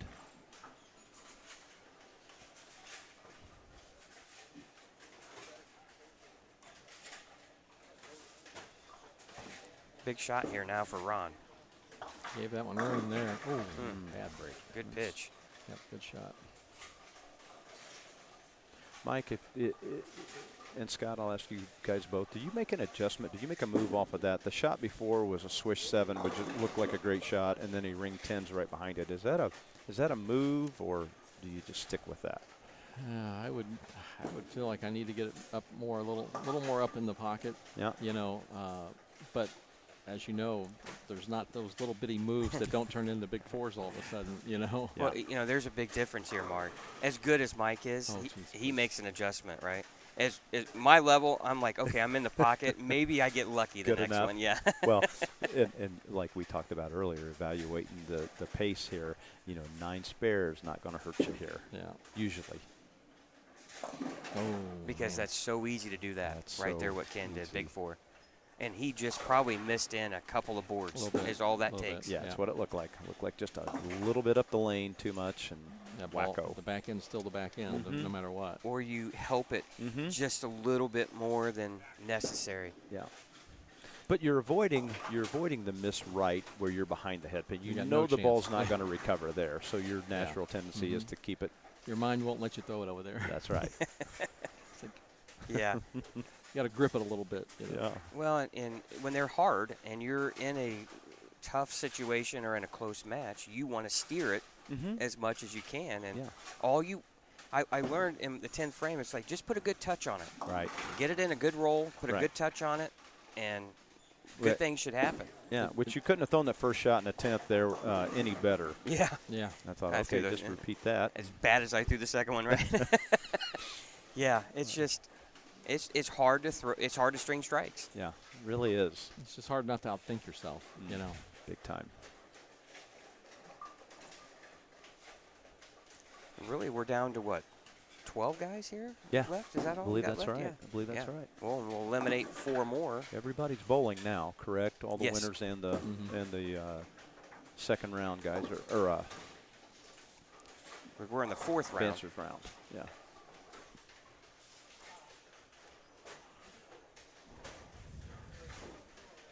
We were all talking earlier about how the bowling's kind of done a good job of promoting itself, whether it's the PBA or the BPAA or whatever. Did you happen to see the who threw out the opening pitch for the Orioles and the Texas Rangers exciting game? John Burkett, right? John Burkett did. Yeah. Yeah. Did And you he rolled see, it. Yeah, did you see how he threw it? He started he- in a windup and then went right to a bowling move and rolled it to the catcher. Nice. Yeah, it was really perfect. And John's one of those good guys too, He is, as you man. know. He's a Well, great and guy. he's a big advocate of the sport too, and Yeah. you need polarizing figures. Yep. Guys that have done well in another sport. Mookie Betts is great for the Oh, game. yeah. Those Yeah. kind of guys. Yep. Well, and John can bowl. I mean, he's won a PBA national event Yeah. now, and he's a threat loves it. every week. Yeah, Yeah, and he he loves loves it. to bowl. Yeah. He's got the passion for sure. I'm sure he would have loved to have pitched in today's age with the amount of money these guys are making. Oh, yeah. Because Oh. John was a phenomenal pitcher. He had a Well, great career. And had Yeah. a long, great career. Right. He would have made a lot of money in today's Oh, game. yeah. Yeah. Yeah. They had a thing with the couple weeks ago when the Colts, the place kicker set the record for 4 kicks over 50 yards, and they asked him, about his job and what he does. He said, well, in college I looked at it and, as a kicker, and they said, what would you have done if you weren't a kicker? He said, You know, I was kind of looking at pro bowling, you know. Oh, really? Yeah, it was pretty Nice. funny. Yeah, Yeah. He said he loved bowling, and you know, it was something he thought about. Maybe if he didn't do it, it wouldn't work. Oh. Maybe he would have done that. So it was Nice. pretty. Yeah, it was pretty cool. Those are great things to have. Yeah, yeah. I personally wish the PBA season was longer. I'd love for it to start, even if it had like a 6 or 7 week fall series, started in October and went through like the first part of December. You take Thanksgiving week off. I just feel like that would help spearhead a little bit more for the season. What I liked about it back in the day is there was consistency. Yeah. You knew when we were when it was gonna air. You pretty much knew what the season was, and now it's a little harder to follow. Yeah, you got what they call appointment TV, where now it's you got to go find it. Yeah, you gotta go find it. Right. Yeah. Right. And you know the PBA and them, you know, they have so many shows, but you know, then again they share those shows and they become, you know, they're doing the PBA juniors now, and so they've had to use their shows more to kind of help that. So Yeah, to kind of round it Yes, out, I guess, yeah, a little bit. Yeah. so their number of dates they have aren't necessarily all national tour events. Well, I tell you a funny part about how bowling is still relevant and still extremely popular is most of our PBA national events, we still get a nice crowd. You know, you still have a lot of people who love to see those guys compete, and so that's always nice. We go to the villages in Florida, and it's packed there all week. It's a great venue, and it's nice to see that kind of turnout from the fans. Yeah, and they're probably fortunate that players like Parker Bone and Pete Weber and Walter Ray, those big figures, are still playing. Oh, 100%. And still performing at a high level. 100%. I mean, Parker doesn't look like he's aged a bit. No. He doesn't bowl like he's aged a bit either. No. I mean, what he did in the PBA league was just incredible. Yeah. Unbelievable. Oh, boy, that was a crucial miss there for And that Ron. was not far off. No, I it mean, wasn't. was pretty close. And he's probably thinking, just give me 7 spare or 8 spare off that shot, not 5 count Greek Church. Well, just what you said, Scott. There's proof that there's just no hold. Because, Mike, you thought that shot was good. I did, too. It must have been just a little up the lane. And Because the back end just is still the back Still end. fresh, Yeah. yeah. It's still doing its thing. big shot for Keith here. Oh, wow, big double. That gets him back in the match. That makes that a 6-pin game. We have saw a lot of tight ones today. No matter what the scoring pace was. If they were shooting 200s, they were shooting 200s together. And if you're the one losing with that 200 game, you're looking around. You're like, 170 winner here. You're just more than frustrated with that. But sometimes that's not equivalent of the player. It's the pair. No, it is exactly right. You know, it's And whether you're ready to take advantage of that look or not. right. That's why I like the double elimination format for the Masters and the State Masters. I just feel like you really get a good idea of who's bowling well because both are bowling on the same pair. Great shot there for Ron. Big shot. Big shot. It keeps Not him over in the yet. match. No. Yeah, he's got to have this one, though, you think. Yeah. This one makes Ken show up in the 10th frame.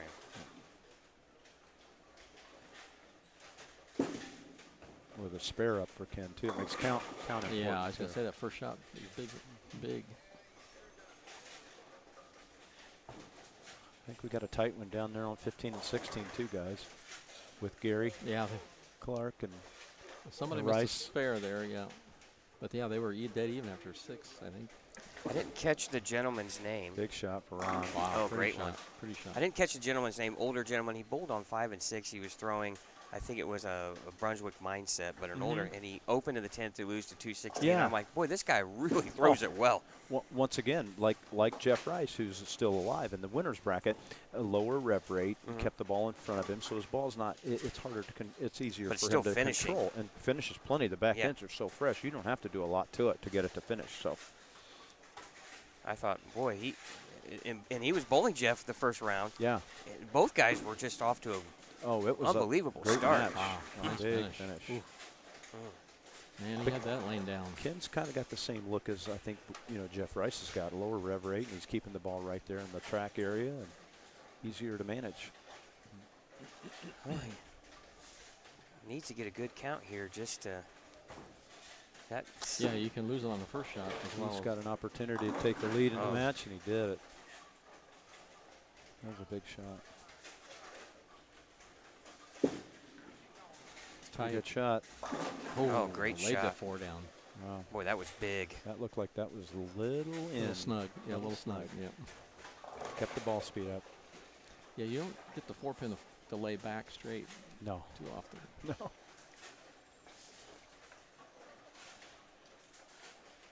I think Ken wins the award for having the most colorful ball.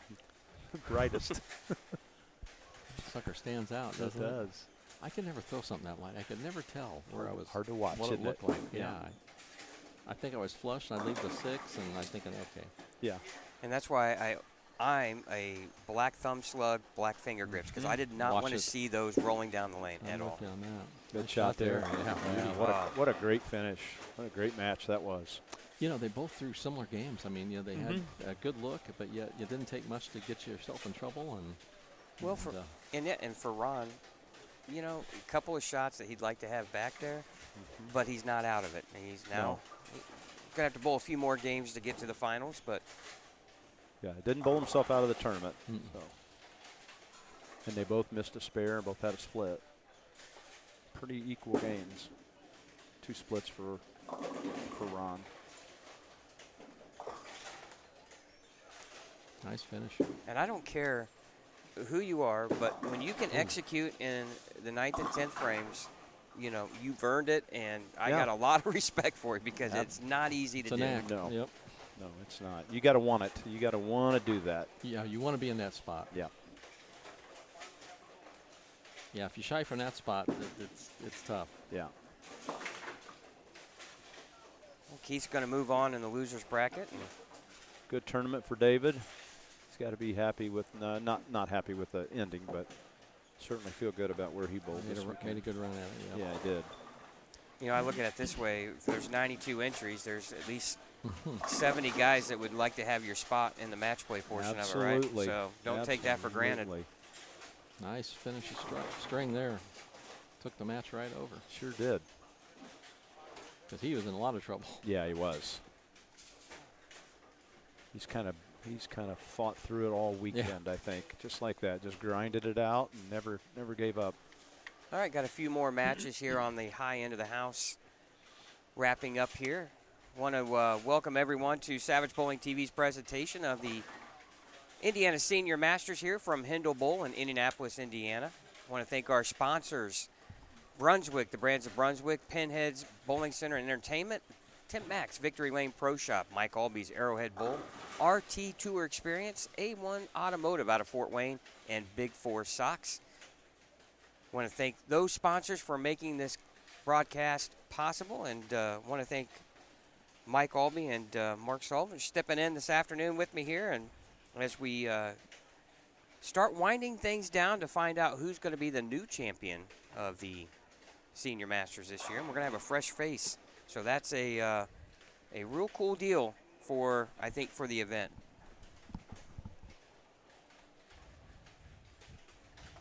Then we'll be right back on the air here in a few weeks at your place, Mike, for the Indiana Scratch Classic, and always look forward to going into your center. I always feel like it's one of the nicest ones in the state of Indiana, and hopefully we have a large turnout. You know, what you're hoping for, Mike, is you're hoping for cold and wet weather, and that's going to ensure you know, maybe a large turnout, right? Yeah. Scott, you always used to hope for cold weather, but not too much snow. Yeah, no At snow. your Yeah, no event. snow. Yeah. No snow. I had to have it cold. You know, you don't want those guys that think when it's 50 degrees they can go out there and sneak around a golf in before, you know, the end of the year. But hopefully we have another good turnout. Scratch Classics always delivered really dramatic finishes, and we've had some really talented players win that event here in the last few years. And Mark, are you planning on partaking into that? I am. Yeah, my schedule's going to allow me to bowl it this year, so Well, I'm good. looking forward to it. Yeah, I always look forward to going up there at Mike's place and seeing Scott Devers and obviously one of the premier tournaments in the state. Once again, Jeff and his staff do an unbelievable job of putting on an event, and Mike and Scott are a great host up there at Arrowhead. So looking forward to it. Yeah, and I think like when you get in our position and our age, it's not the money's great, but it's more about winning something that's got a little bit of prestige to it. And, Yep. I really never bowled for the money. I mean, obviously, when I was a young guy starting out, the money was important to keep going. But it was more about trying to keep it going than it was to, be able to afford a nice car or something like that. I never felt that way about it. well, this guy bowled for the money. Well, I don't know that he did. I don't know that He he just did. no. Wait a minute. He just made a lot of money. He made a lot of money. He certainly made a I bunch. kind of got a thing for the trophies. I was kind of in for that. Yeah. Yeah. Well, back in your day, and we've talked about this a lot. The trophies from the PBA Tour in your day of bowling were really They're different. They were different. Mm-hmm. Yeah, different. I thought they rivaled golf's. Yeah, they were. Some places had some interesting things. You just never knew. Yeah, it was kind of cool. Yeah, because I think that's cool too. Because your showcase at Arrowhead Bowl has a lot of your trophies from your day of bowling, and some of them are really cool. And I always felt like that was kind of the neat part of. I agree. It was always kind of fun about that. And if you look, one of my first ever things I told the press, they always ask you, what's your goal? My goal is to stay out here as long as I can. Mm-hmm. I mean, that was my goal. Yep. Because I just enjoyed it and wanted to keep doing it. Yeah. Yeah, and I always felt like too, some of the tournaments, and you've won all the major ones that there are to win. It's interesting to see how they've changed through the course of time, but like your ABC Masters Trophy, I can't remember who that's named after. Frank Baker. Yeah, I mean, that's a unique trophy, and just a lot of cool things about, and that's what you have to show. The money we've always talked about is gone at some point in time, right? Yeah. But that is lasting forever, and right. and really kind of a cool thing for you to have, and really neat that you display them at the bowling center for everybody to see. So. Well, Scott, you backed that up at your event because you always did a very nice job with the trophy, with the glass bowl there. Yeah, I had that a glass was bowl, so and cool. I had then I went to a crystal, but I always felt like that was a big part of No doubt. wanting to win, No right? doubt. And for this event, that beautiful trophy with the eagle, that's awesome. Yeah, that's really nice. And that's always been the eagle has always been kind of the ABC, USBC thing. Yep. the bird of honor, kind Yes. of in a sense. 100%. But, and that's one thing, I have, been fortunate enough to win a few, and I know you've had, for the state, and I have people ask, what are those for, because I have a glass showcase in my house with them in there, and it's something to be very proud of. And, but, those are things that last with you forever, and if your kids want them or whatever, you can hand them down, and, you have a lot more to hand down than most of us do. No kidding. And but it's that to me is a big part of, I think, the neat thing that Jeff does with these events, and he gives you something that's everybody's wanting to get, right? Yeah. Now I made fun of him because I said, well, why are the old guy eagles smaller than the young guy eagles?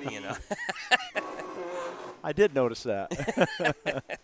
Maybe to make room for all your trophies, Scott. He's thinking of you. Yeah, Scott I'm losing space. Yeah, I got plenty. There you go. Well, we're waiting for the next round to take place here.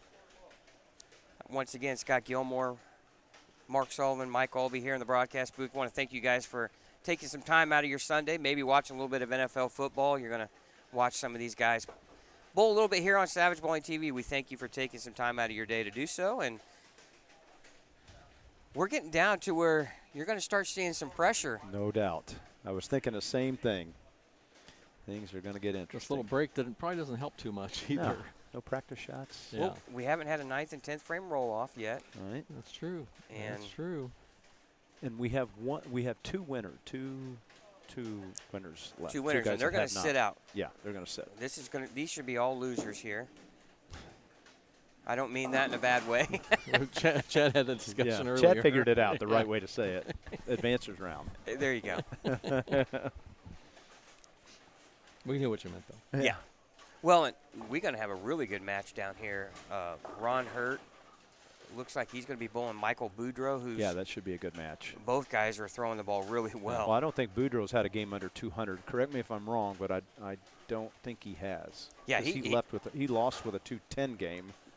And in your game, your match Yeah. was 220. Yeah, he shot 224 against me. Yeah. And he said this is his first time doing Wow. this. And, boy, when you can make a run like that, Is he a new 50? Is he new to the? he might be Yeah. a first-time 50. Yeah, he looks pretty young. They all look young to us, though, don't they, Comparatively guys? speaking. Yeah.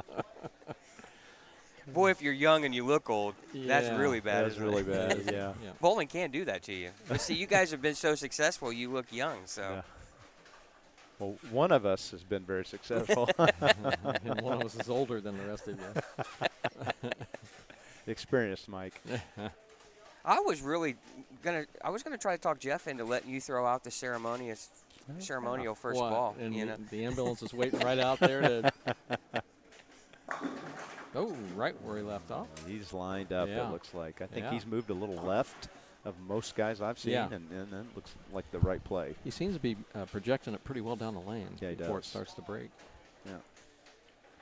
He's a little more on the side of it than most guys, I think, and that gets his ball through the front part, where that's where all the early hook is, obviously. And Ron Hurt down there, 2-4-10, open to the first frame.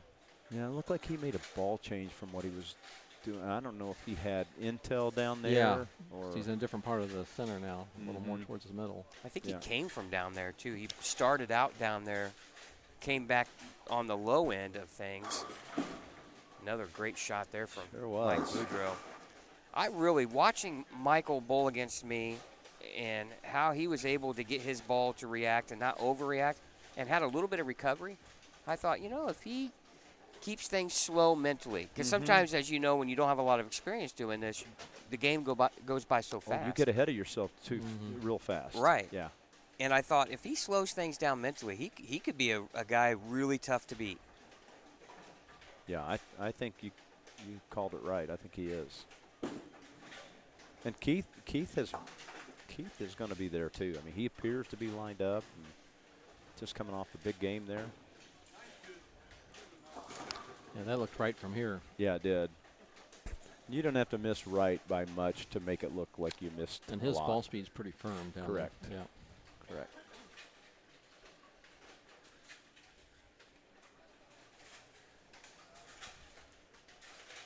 Well, and you got to think, him and Mike and Ron are going to be probably playing the same part of the lane. Now, it just depends.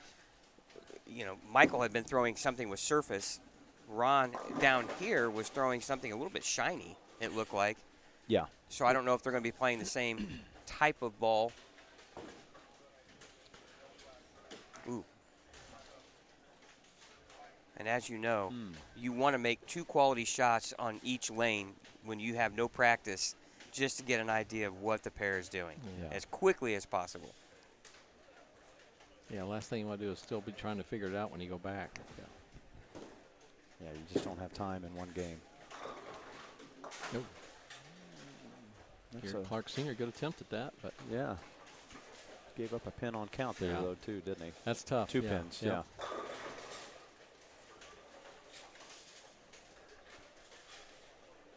Just 1 pin. So right now we're down to just 6 guys. Is that right? I think so. You got Ken and And Brian, Jeff Rice, who have not Yeah. lost. And then these 2 guys. 4 guys. That's a better shot. Good shot.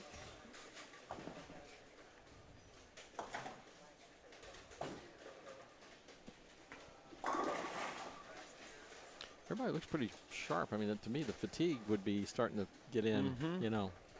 The middle part's one thing wears you down, but then just Yeah. the kind of start-stop and that sort of thing kind of wears on you as well. I always felt like mental fatigue was the most. No doubt. When you get on a hard pattern and you're in close matches, it's just stress really can play a big part. Yeah. Nice cover. Very nice. Nice and smooth.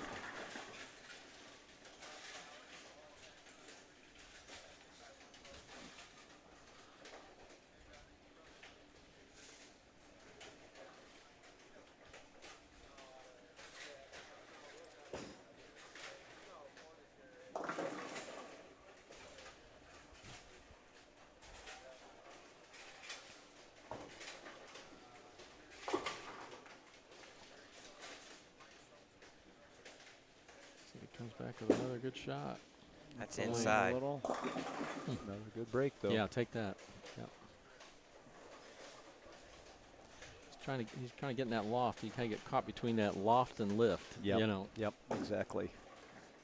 projection is everything, right? Sure Just is. by about 5 or 10 feet earlier on the lane than you want it to be. Yep. Well, Jowdy used to always tell us to get that ball to land like an airplane. Yeah. You know, you Yeah. didn't want it coming in Good old real John real Jowdy. steep. Yeah. Yeah. He's one of the good ones. Sure was.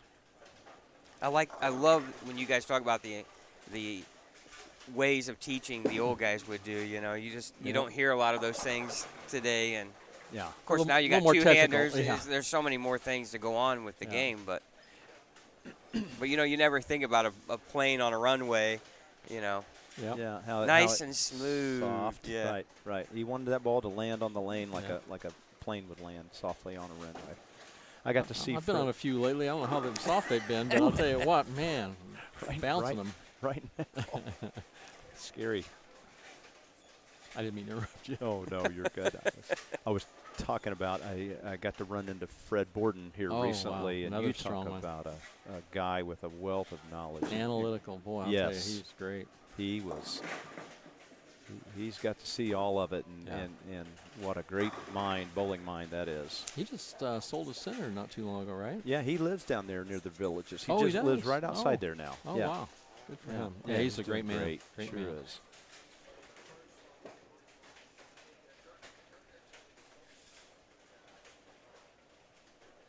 Yeah, the Villages, what a great area that is. Yeah, I know you made the show one year there where Made they the had show, the outdoor. event. outdoor, and then we did Brunswick ran that skins game there, and that was fun too because they gave us like little single or doubles, whatever they were, homes, little small homes to stay in for the weekend. Oh yeah, It was really cool. I mean, what a wonderful place. It though. is. I mean, just everything's there you want. Yep. Never have to leave the property. No, I told some friends of mine just moved down there, and I said, "Boy, your world gets smaller when you come Yeah, down here, doesn't it? yeah. You really don't need to leave." Don't need to, yeah. Uh-uh. Just take your golf cart and go. That's it. Did it rain the year that you guys had the It did. outdoor show? When I thought it when I did. was on the show, it rained. I thought you did. Oh, Yeah, that, and that couldn't have been good. typical Florida, you know, it rains and then the sun comes out. You talk about humid. Oh, Man, only imagine. I'll tell you what, it was certain plant city when you got to the foul line. Just, I mean, I wore sunglasses and the Yeah. whole bit, and then they had the trolley would come by ringing the bell when you were bowling. It was, you know, those are the, you know, but you know, you look back, those are the fun ones. You Heck know, yeah, those yeah. were out of the ordinary. They were a Yeah. lot of fun, but. Yeah. Because you know anything I lost at, I just forgot. I don't go back to those. Right. I just got moved on from that. What a great experience, though. It was pretty cool, yeah. But what a great facility that is. Yeah, it really is. And Bolero's now taking that bowling center over too. Oh, so did they? Yeah, Wow. they did a really nice job. That's right. It was this the year. Larry Ducat. Mhm. Yeah. Larry had the place, Yeah. right? Mhm. Larry did a phenomenal job Yep. for us. Always a great host. That whole family between Michael and Oh, Daryl, you know, you Dad, kidding? Daryl, and yeah, I mean they were still huge supporters of the industry. Yeah. 'Cause Michael still has his there in Winter Haven. Okay. Yeah. Yeah. And he just purchased the other center. Was it Southwick up in Toledo? Oh, did he really? Yeah, Nice. he is total gutting it and putting a couple million or more into it. Oh, yeah, Nice. yeah Boy, totally redoing it. Yeah, You love to hear that because you hear so many stories Going the of other way. centers closing. yeah. Good recovery I- shot there for Gary. Big shot there for Gary. I think Tom Funk, the former owner of Highway Lanes in Franklin, just did a whole remodel up in Shipshawana, right? Oh, really? Yeah, I don't know. His family center. I think he. Oh, okay. Yeah, I don't know if Oh, he wow. got back involved or bought the center, but did a total remodel. Highway was always a fun center. I thought Yeah. that was a really neat place. Nice place. All right, once again, thank you for watching here the Indiana Senior Masters from Hindel Bowl here in Indianapolis, Indiana. We're down to our final 6 players. We got 4 in the losers bracket, and we have 2 winners left. Better shot, Keith. Oh, Ooh. wow.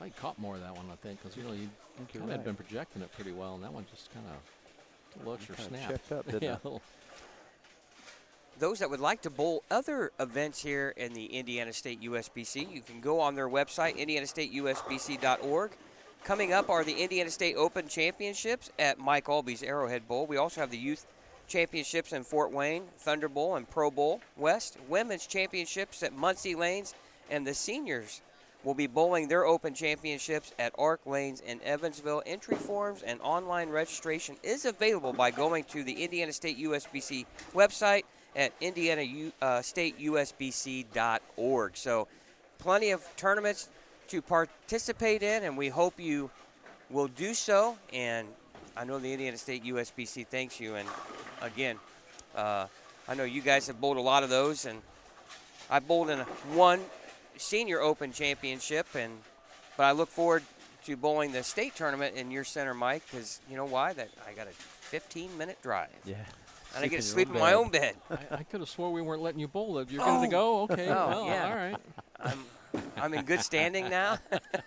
So you're off the list, or you just got Yeah. Which is it? Why? He's on the the list that's like sitting there underneath here. You can Yeah. pull it out or not. No, no. man. We'd love to have you there.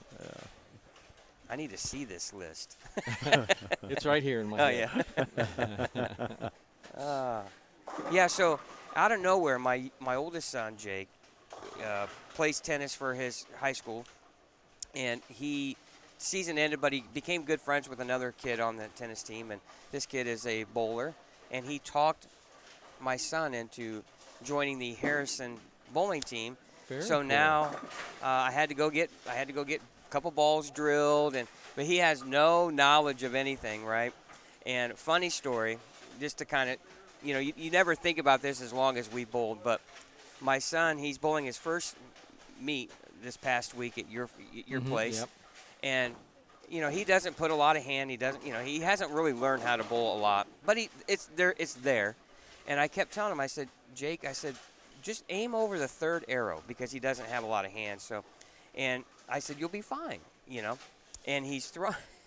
So he tried what he thought he was, and so he goes to Saturday morning league, and my wife is with him, and she tells him again, she goes, bowl over the third arrow.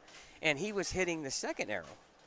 And what he thought, the middle arrow was one arrow. Then it went two arrows, and then it went three. So you counted, you counted from the middle arrow. Yeah. So in this whole meet that he had Friday, I was so frustrated that I'm like, hit the third, and he kept hitting the second arrow. Yeah.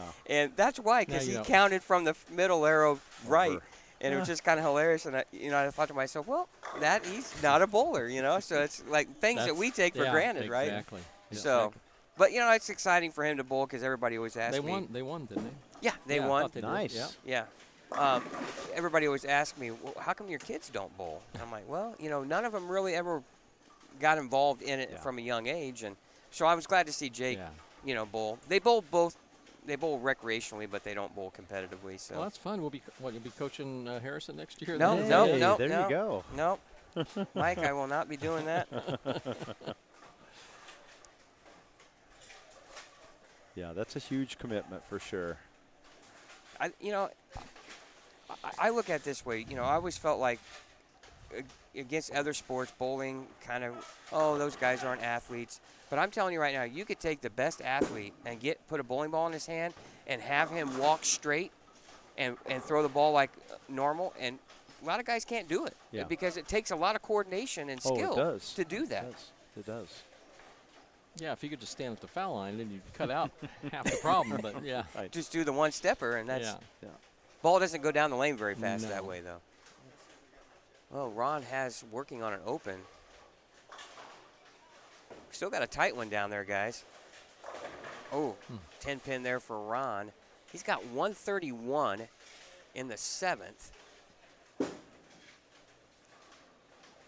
Oh, wow. I thought that was going to I thought that was going to cross good. Me too. He's down 20. Ron is down 22 right now, guys, to Michael Boudreau. That is an elimination game. Yeah. This one in front of us is as well, right? Correct. Yeah. And Gary Clark with a three-bagger. Boy, he's done some really good put the shots. pressure now on Done some good Keith. shots. Huge three-bagger there. But still a lot of game left. Boy, the nice thing about when we go to your place to do these, we sit up in this nice big perch up above everyone else, and Yeah, we might just sign that waiver. You have to sign that waiver when you come. Could you make the railing a little bit bigger? Yeah. Oh. Well, Keith's in trouble here now. Yeah, so is Ron. Ron just opened. Well, he didn't open, but he's got a washout up there off their spare. So it's a loss of count, too. Is that the PBA washout? Is that what they call I think that? That's the 5 count one there. Yeah, that's Yeah. the one with the bonus 6-pin there. Yeah, it's a nasty bonus. Yeah, it is. And he's got to make it. He didn't take much time. And what you want to do in his, he just wants to put a little pressure on Michael, and now, boy, you freed that arm swing up a bunch. Yeah, big time. Good spare on the 2-8 there. Yeah, it was.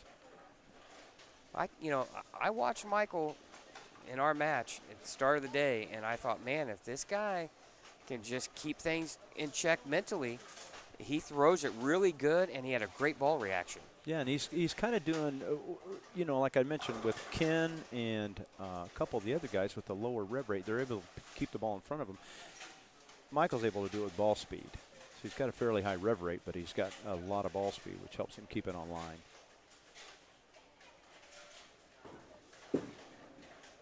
We need some help here. Oh, he came in light. Oh, we got the crossover. That's a big break. Yeah. Well, and those are the breaks when you're bowling against really frustrate you, but that's just part of the game. And when they get this hard, you're gonna see it. Yeah, Yeah, that's it can right. happen, yeah. And as the one that's getting it hit in the face with you, you got to be able to take it and move on, right? Yeah. Well, Gary, he's got to fill frames here, but he's not got it locked up necessarily. Yeah. Let's see. Keith can still shoot Yeah, he's 184. Yeah, so that's kind of the pace that Gary's on here. Good shot there. Oh, yeah. Boy, that was a beauty. Well, that's what you got to do after you Now he's get a got some break. leeway. Yeah. That's what you want to do when you get the break. Take advantage. Yeah. He's got good speed, Gary. Put that one pretty tight there. But Well, right now, Michael just needs a good pin count here in the first ball in the 10th, and he's going to eliminate Ron Hurt.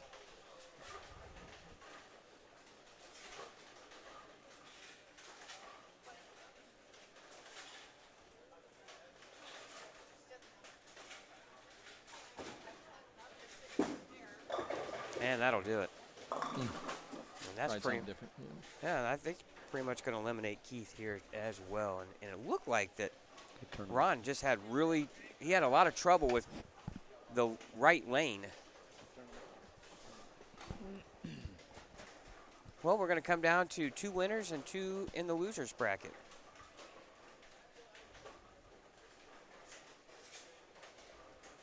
Yeah, the interesting part is that the guys that are coming up in front of us, they're all playing the lanes pretty much the same. So they definitely are the group that figured it out the best, I think, this weekend.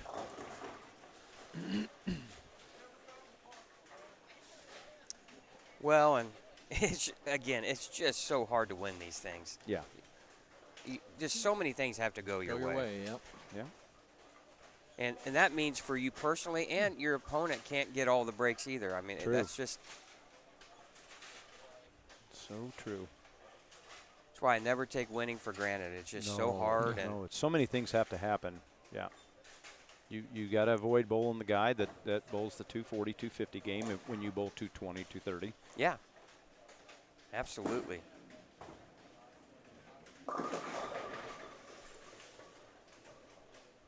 But it's nice to see some fresh faces out here, and hopefully, you know, after they watch this or they see what happens, we get more guys coming out here next year, and we can grow this even more. And I was talking to Andy Kaiser a little bit yesterday. Andy runs a lot of tournaments up in the Fort Wayne area, and I said, you know, Andy, he had posted about a couple of other events that he's running, and one's going to be next summer. And I said, you know, there's a market for 50 and older events, and they don't have to. You know, you don't have. Whoa. See that all the time. Keith took. Yeah, that's not the right angle. You take the 3-9 right out of the 1 and the 6-pin, boy. He could have made a lot of money if he was taking bets on that. Trick shot. Trick shot. But, you know, they don't have to pay a lot of money. No. Guys are just looking to bowl against like competition, right? I mean, Yeah, at this stage in life, what we want to do is we want options to bowl, competition, a competitive lane condition. Those are the things that guys my age that are still bowling actively, competitively, that's what we want. We just want some opportunities, and we're grateful for the ones we get, like this event. We know we don't take it for granted that what has to go on for this to happen. The local association, the state association, all the volunteers that are behind the scenes here making this happen with Jeff, the host center, Jerry and his group here, Marquant. Man, we're very grateful for it. Yeah, and what happens is there's only so many weekends a year that you can do these things, Yes. and not being on top of one another and other events, and it's really becomes a challenge as a tournament director. What weekend do you pick? And I feel like this tournament has always been in this time of year because there's not a lot of other options, because you start running into the open state tournaments and things like that, and guys are all spread out, and you're trying to maximize the most people you can get in here for the event. So it becomes a challenge as a tournament director. No doubt about it. No doubt. You got to consider so many things. All right, that's going to conclude this round here. You're watching the Indiana Senior Masters from Hindel Bowl here in Indianapolis, Indiana. I want to thank again our sponsors, Brunswick. We want to thank Big Four Sox, RT Tour Experience, Mike Alby's Arrowhead Bowl, A1 Automotive out of Fort Wayne, Tim Mack's Victory Lane Pro Shop, and Pinheads Bowling and Entertainment for their contributions to make this broadcast possible. You're watching here on Savage Bowling TV. Scott Gilmore, Mike Albee, and Mark Sullivan here in the broadcast booth with you as we're down just to 4 guys. And every shot's critical here now. And you're going to have, like you're saying, Mike, you got a little bit of stoppage here. Now you're going to go into another match with no warm-up. And I always felt like, too, when you win and you sit out, even though you go on the practice pair, it's different than coming off bowling a match. But, the only thing is, both those guys are in the same boat, right? Yeah. So, yeah. But then you don't want to overdo it. You don't want to expend a bunch of energy. And I think it's totally different as a senior. No doubt. It's how you prepare and how you're ready for those first couple frames. Yeah. Which when you're younger, you don't really even kind of consider that. Nope, you sure don't.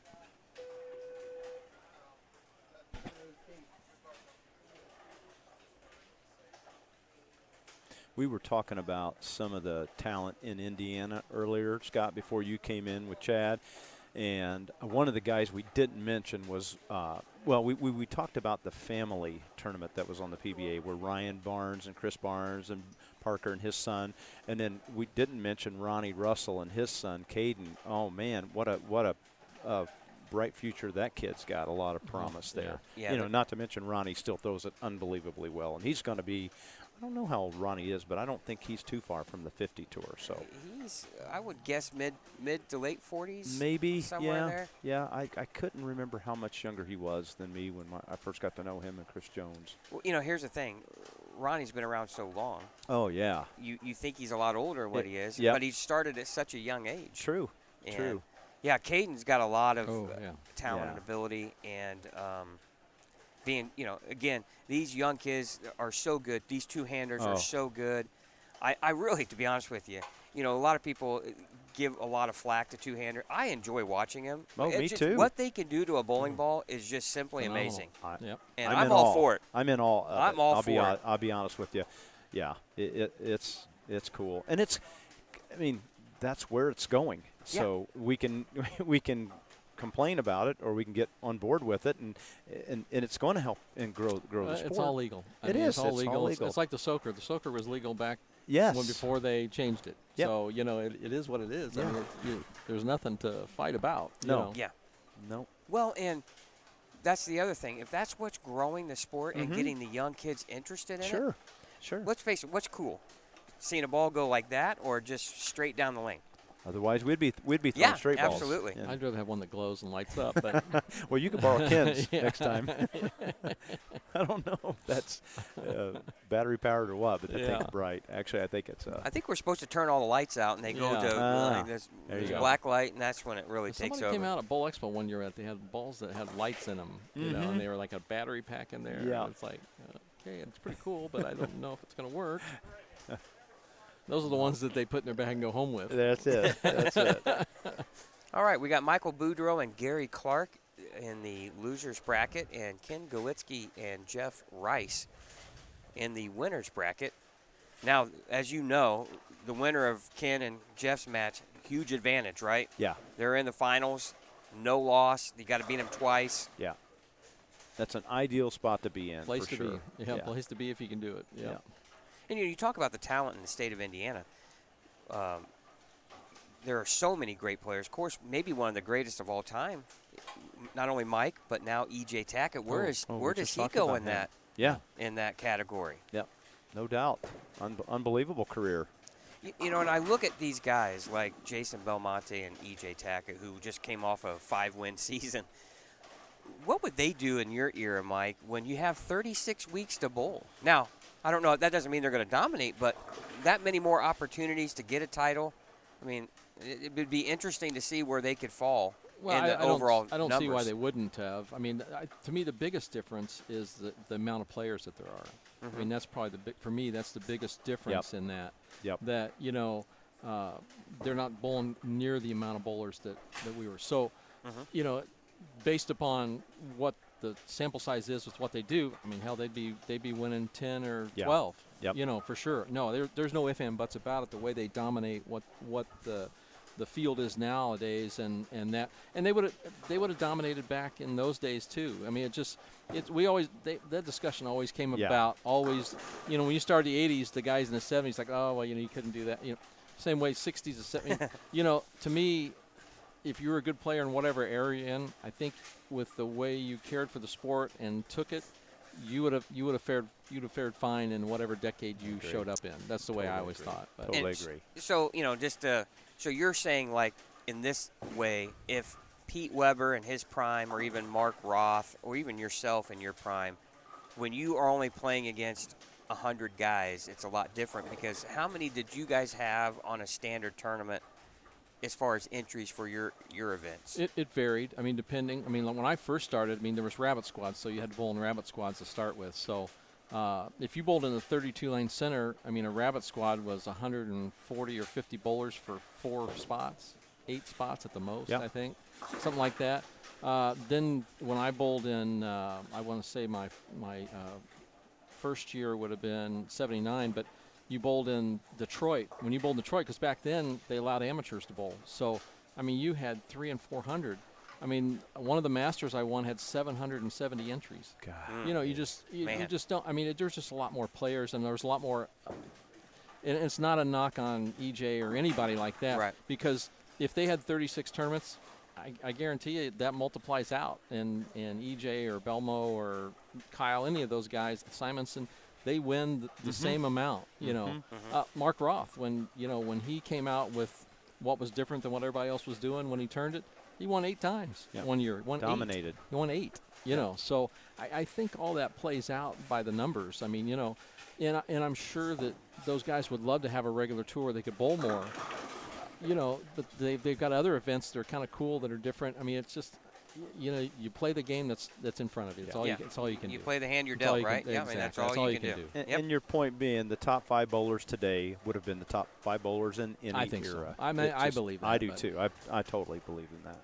Well, and what they do to a ball nowadays. But Oh, it's phenomenal. But it's so hard. That is the sports debate of any sport, right? Whether it's basketball, Golf. football, golf, whatever it is. Equipment and everything is different. What you guys bowl on back then to today is totally different, right? Well- It's hard to compare eras. But what you can compare is guys that just know how to win. Well, right? Mike, when Mike came on tour, because I was a junior coming up, so I'm following the PBA tour, and I'm following Mike particularly close because, 1, he's local, and 2, I got to know Mike through my brother Richard, and Mike enjoyed the power advantage when you first came out on tour. You were one of the few guys that could do what you could do to the ball. So he enjoyed the power advantage, much like the new kids that come on the tour now. They enjoy the power advantage. Well, not only did he have the power advantage too, though, he happened to be really good. So Right. You combine those things, but it's still so much relative to that era. In his era, he was at the top of the power game. Yeah, I'm always a firm believer that guys that were good in any era, you put them all together, they're going to be good. 100%. They're going to travel Yeah. in any time and age, right? Yeah, they were the elite players of their era, and not unlike the elite players of this era. The big visible thing, and not necessarily a tour thing, but bowling's biggest issue is we have a max score. Right. And, you know, Yep. it just it kind of blows the perspective out of the water in a lot of cases. Right. Yeah. So, you know, where now you're talking 300 people, you know, oh, I've got 100, or, you know, here's number 80, like at Facebook, you down there, it's like, here's number 85, you know, and it's like, Right. you know, and it's just, it's phenomenal that It there's is. that many. It is you incredible. know, but, and that, to me, that's our biggest visual issue is just that we have a max score, Yeah. Right. you know. Well, and it would be so How you interesting. change, I'm not asking a way to change, I'm not offering a way to change it, Yeah. I just, that it's just more visible. I don't know if you remember, but like the PBA used to do some different things in the summertime. They were at like amusement parks and they were doing some yeah, outdoor stuff. Mhm. You remember they used to have the endless 10th frame? Oh, yeah. And I always thought, man, wouldn't that be interesting Yeah. if you could have the endless 10th frame? If you could strike in every frame in the 10th, you got to keep going. And I always felt like that would be an interesting tournament to have because you could be down 50, but if I could string 7 in a row, Yeah. I go around you, right? No doubt. And I always liked that format to a way, but Could certainly change some outcomes of Yeah. some close Oh, games. No doubt. Well, you know, some of these bowling centers now, they're more the family entertainment centers, the FECs. Now they're building lanes to fit the space, so it's no longer 60 feet. Now they're not sanctioned, but Yeah. you know, Yeah. and that's where they don't care to be sanctioned. Right. They're just a family entertainment center, which people are still bowling, which is good, and but it doesn't do much for the the sports side of it. No.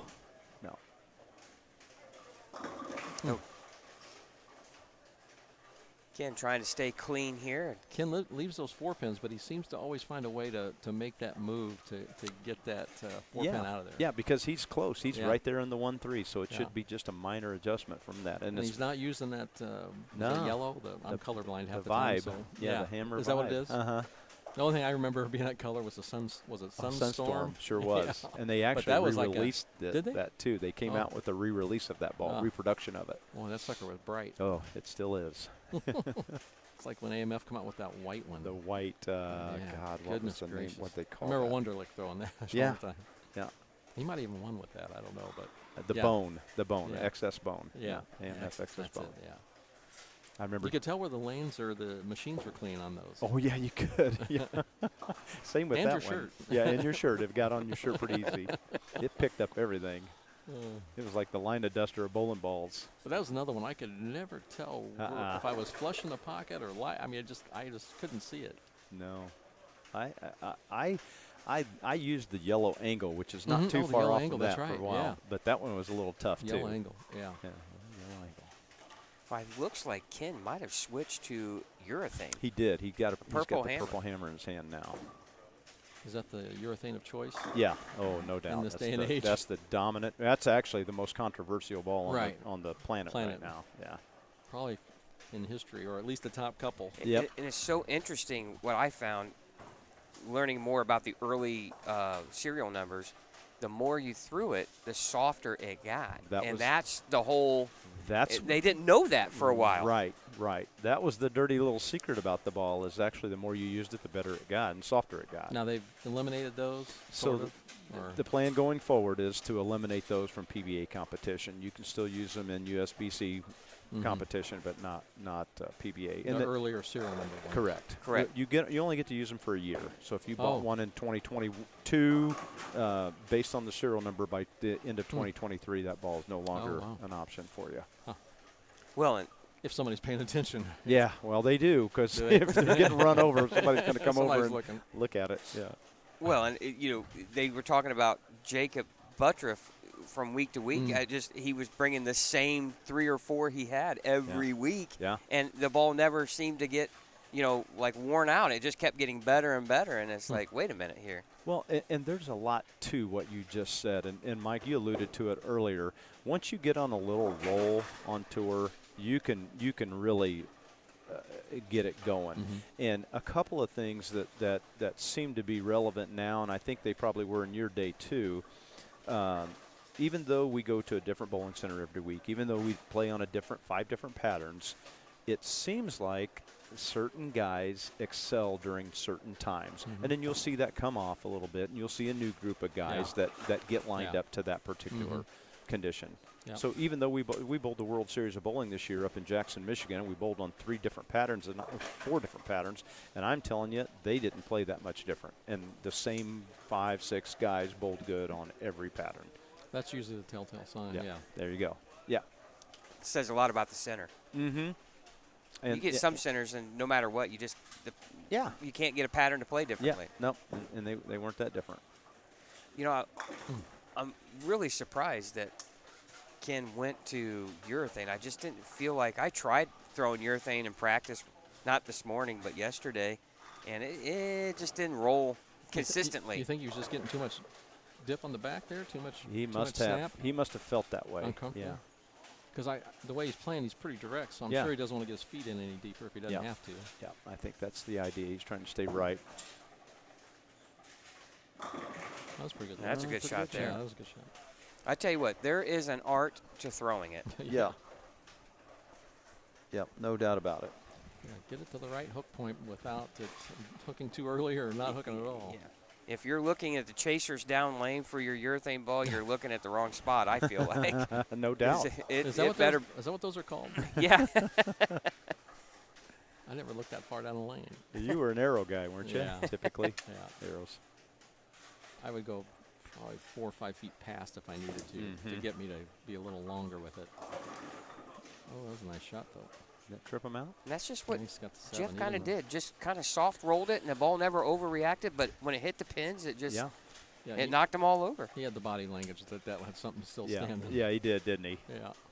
Well, look at Jeff Rice. Look at Ken. Look at Gary Baker. Gary Clark, and they're all very similar in their rotation and their ball speed and their lane play.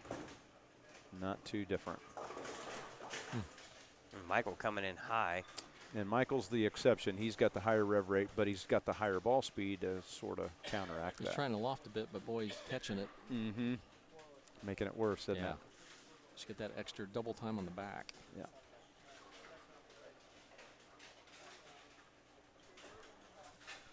Scott, did you? I know when I crossed next to you, you were throwing the Ebonite 1 all day, remix. Did you try symmetric balls? Did you have any luck with any calmer balls, really? I didn't really try anything symmetrical.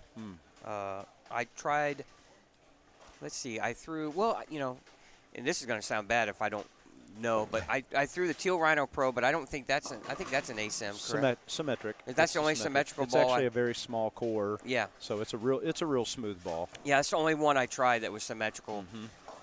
And it just, I couldn't get it to read the right part of the lane that I felt like, and that was more down lane. Okay. A lot of flat 7s. Yeah. Yeah. So you felt like you needed the extra kick Yeah. from the asymmetric. I felt like bigger anything ball. solid was burning up too much. I wanted more read down lane, but I didn't want it, you know, going sideways. Yeah. That's why I threw both 1 remixes I had pretty much all. Anything I tried with surface, it just didn't hook much. Well, the surface wants this particular center. The surface makes it want to hook early anyway with the Guardian and the wood underneath the Guardian. So. And that was really John Verbich, who is a really talented left-hander. Yeah, he is. You know, he bowled a few PBA 50 events and had some good success. Yeah, John bowls good almost every time he bowls when I'm around him, at least. So. Yeah, you know, he's good hand. Yep. A lot of ball speed. Yep. A lot of power. Yeah. But he struggled. You know, he tried throwing surface early, and it was too up and down. He'd shoot 2-0, but then he'd have a 150 or 60 game, and it doesn't take a whole lot of effort to shoot 160 or 70 on this. Believe me, I had no trouble bowling 151. Well, you had some awful luck. Well, but that's the funny part is there weren't. I don't think there was one shot that game that I would take back that I didn't like off of my hand and where I thought I was standing and looking in the right part of the lane. So that's how different that pair was for me. Ken really could have put a lot of pressure on Jeff right there with the strike. He's going to looks like he's going to stick with that. He's committed to that purple urethane ball. And you know how it is. Sometimes you're like, I was locked in. I just did not feel comfortable making a ball change at any point to see if I had anything different. Yeah, they're close enough there that it's a tough move if you're going to make it. It is. You better know is. you better know your equipment really well. Yeah. Yeah, we got 180 pace here. 30, 50, 70. Yeah, Jeff's going at 70, and then I can't see Michael and Gary's score. Well, it looks like both opened. I'm guessing. I'm trying to see if Mike's stepping up on the left or right lane. He's on the left lane, so he is ahead in the match here, I believe. Big shot for Rice. Oh, big break. Yeah, big break. No, Michael is behind. Okay. He's got 113 in the 7th. Gary Clark's got 132 in the 7th. And Michael just split. You know, that was the other thing too. Is you want to win this by bowling better, but boy, it's awful nice when your opponent struggles, right? Oh yeah. I never got the 160 game or 170 If you had your game. options, yeah, that would be the much easier way to go. Sure, I want to bowl great and win, but You like the memories of finishing the 10th, but hey, it's much more calmer the other way. It's like those golfers, they like to walk up 18 with a 6-shot lead, I'm sure. I certainly would. I'll tell you Me what. too. Goodness. Especially with water to the left and hazard to the right. $1 million first. Yeah. That's on a bad week. Yeah. Million. Boy, it's amazing the amount of money in golf, isn't it? Oh, my God. I think it was 1982 or 1984, maybe 1981. Payne Stewart won a golf tournament for $100,000, and that was a year. So this must have been the year Ballard won the U.S. Open for $100,000. So we had two events that paid the exact same, and I don't think that's happened again since. No. Not even close. 70s, the PBA was outdrawing them and everything. Yeah. Well, when you bowled Mike on tour, that was the marquee event for Wide World of Sports on ABC. Yep. Yeah. You had all these other Olympic sports, figure skating, and you had skiing and all these other things, right? Downhill. And they would show just blurbs of each. Yeah. But then when 3:30 hit, Yeah.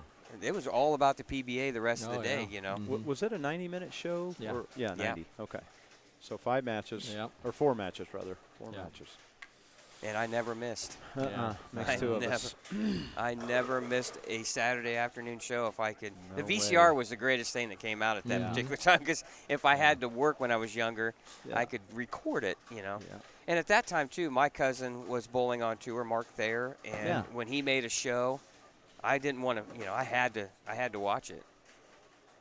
Boy, and Ken just that was a tough one. He just opened the door there a little bit. He can close the match still, right? Yeah. With a double? Yeah. Double and count. Well, and Gary Clark just doubled, and that's going to eliminate Michael Boudreau, I believe. Boy, Gary's been solid all day. Yeah. Just these all around the head pin. Right around the head pin. Okay, so a mark and good count gets Ken.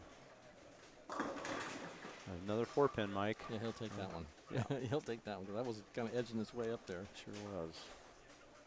Well, he makes this and just keep it on the lane. Yep. Stay behind the foul line and keep it on the lane.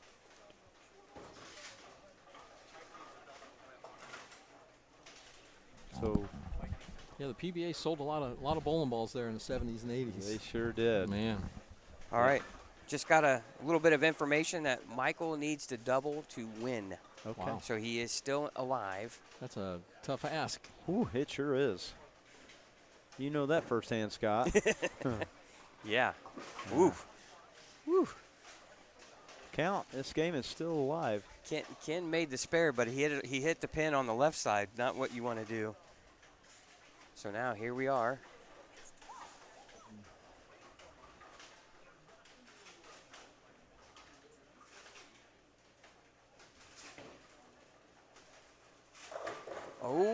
Oh, boy, certainly 10 would pin. come off his hand good. Boy, it did. He was aggressive. That was a good shot. Yeah.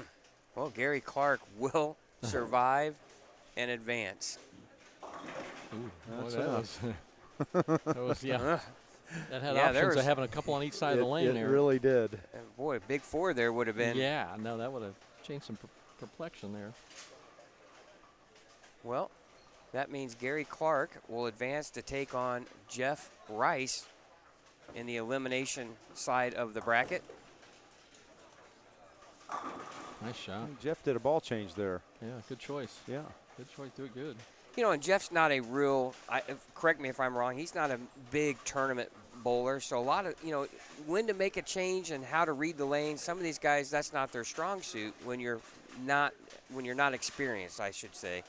And now he just learned something like, okay, maybe I need to not be afraid to make a change quicker. Yeah.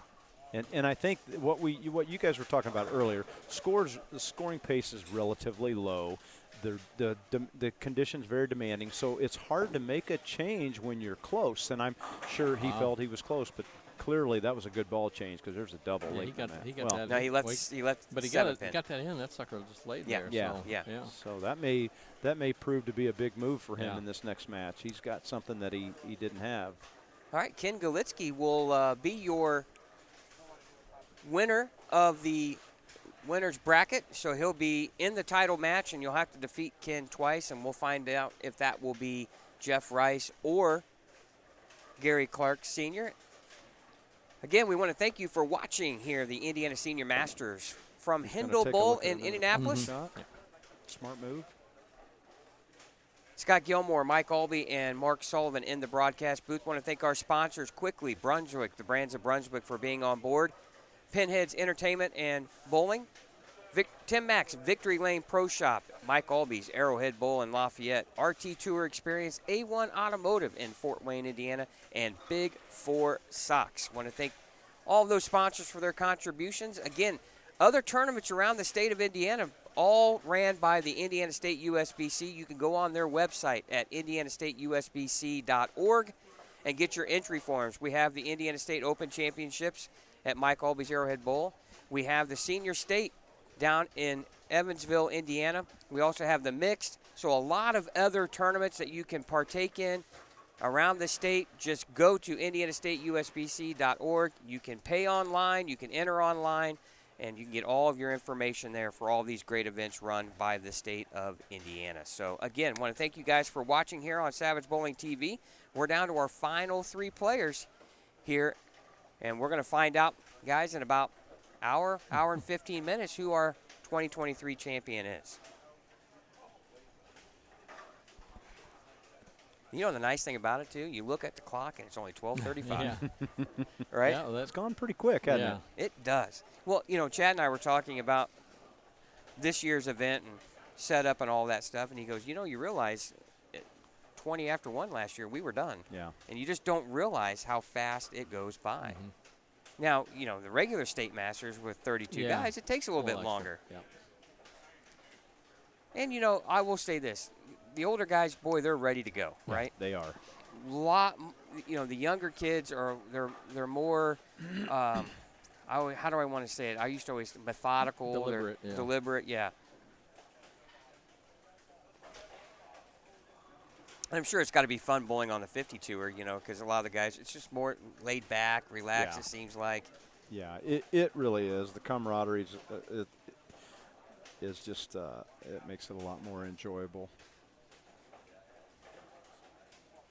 Nobody's making a living at it to speak of. There's a couple of guys that make a pretty decent income, but for the most part, this is all for pure enjoyment for us at this stage in life. Get to do it. A lot of guys didn't get to do it when they were young for whatever reason, married, job, what Yeah. have you. So this is like a second opportunity for them to bowl for a living, kind of. This match will take place, elimination match will take place on 9 and 10. Championship pair 7 and 8. And the winner of this match will take on Ken Galitsky right here on lane 7-8, your championship pair. And it looks like Brian is sticking with the ball that he switched to Switched to. in the 10th frame there. And no practice balls, so here we Yeah. go again. Left. Yep. Boy, and you're just hoping that you can make a quality shot. Yeah. There's already pressure, but you're trying to learn about the pair as quickly as possible. And there's just as much pressure on that first one. Just throwing it good, right? Oh, it is. Looked like a little quick with his feet, and the ball was left to target, and he'll take that and hopefully cover it up. Not something you normally shoot. No. There you go. Yeah, good Yeah. cover. Right. Plus, like you said, they're the only two bowling, so Yeah. there's a little more heat on this one True. too. Yeah, everybody's watching, Yeah, a little right? more heat. Yep. All right, 8 spare for Mr. Rice, and now Gary Clark Sr., your first look at him on the right lane here. And one thing that you're going to realize if people pay attention, none of these guys have a high rev rate. No. These are all strokers. Nope, they're all in the same part of the lane. Ooh, pretty shot. Yeah, that was nice.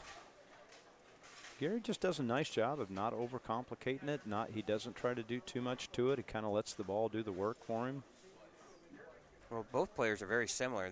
I overheard Jeff Rice talking yesterday how he was just trying to feather the ball Definitely. down the lane and just let it do the work. And Plenty of friction on the surface of the lane, so you don't really need to do a whole lot to it. Well, and Mark, you talked about that. The front part of the lane hooks a little more anyway, so anything's magnified. If you jump on it a little early or whatever, it's going to magnify it. Yeah, exactly.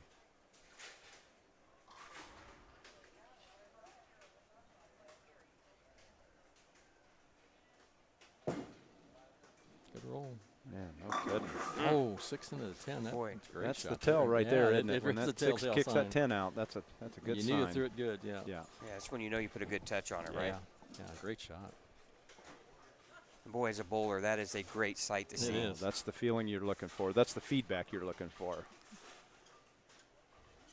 Jeff's going to have to quickly figure out this pair, especially when he just watches Gary throw 2 just really great shots. That's a different ball, isn't it? Yeah, another he ball went back. change. That looked like maybe a duller ball, possibly. Yeah, so he's fishing, so that's a tough spot to be in. You can't fish very long when your opponent's stringing strikes, right? Yeah. He's gambling right Yeah, now. which, that's good. I mean, it's if you're not believing in the other one, you got to do something Do else. something. Yeah, 150 Yeah. is what he had last game. He didn't want to repeat that. Kind of surprised, too. He made another ball change to pick up a cross-lane spare. The only thing left up there is throw Gary's ball this time. I thought he might be, you grab a third ball, I'm thinking he's going straight at it, and he's hooking at it. I'm like, well, interesting. We'll see if he asks if he can. Might be one of those mental things, you Could be Yeah. a different ball every shot.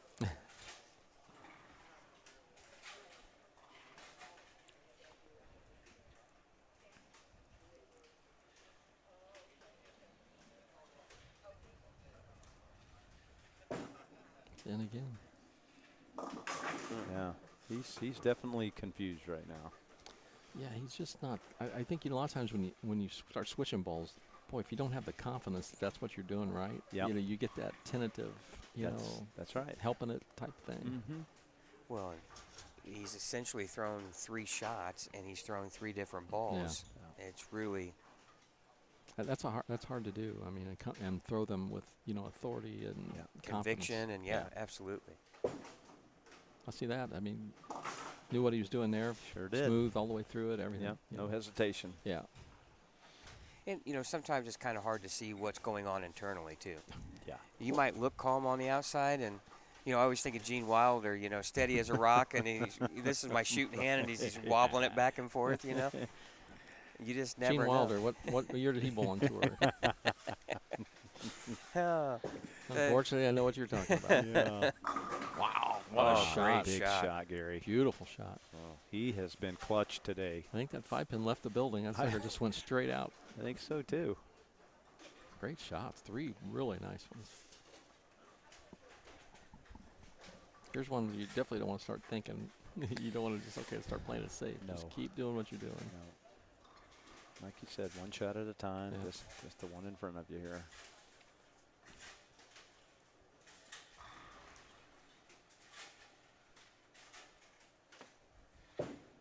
Yeah, a little Fell off off there. balance. Oh, big break. Oh.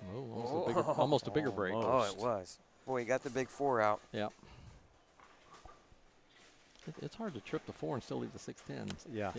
That means you're a lot farther unusual. past that point. Yeah. That means at some point you had 6 up there. Yeah. Just cover your spares.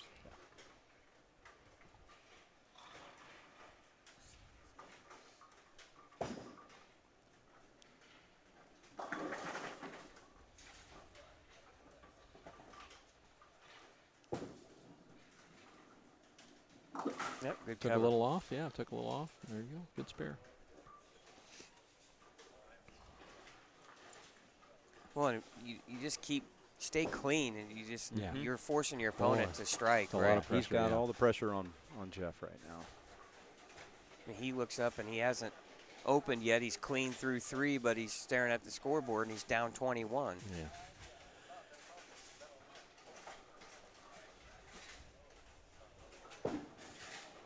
That looked better. Oh, didn't get there. man, that ball just didn't make, because that did look better. It looked like a good shot. That did look like a good shot. He is definitely Confused. Yeah.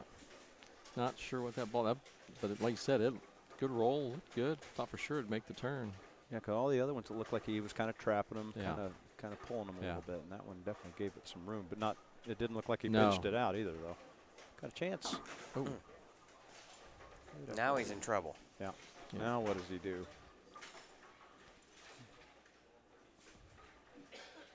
yeah, that's one where it's tough not to start thinking about it. You got to make sure you do all your thinking before you ever step up there on the approach. Yep. Be committed, like Yeah. you say. Whatever the adjustment he makes here, be committed to it. Really? Grab the same one? Looks like it. Looks like it. I think this is the one that he's used primarily all day, so he's at least got confidence in Yeah. this one. Looks like he's left.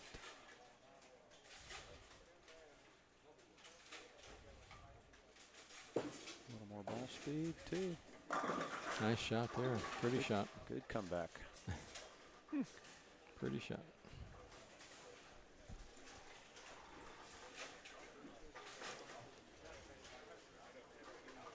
Still ways to go in this one, though.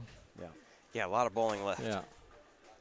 I watched someone start off with the front 5 and didn't even get to 200. Yeah. Those will make you think.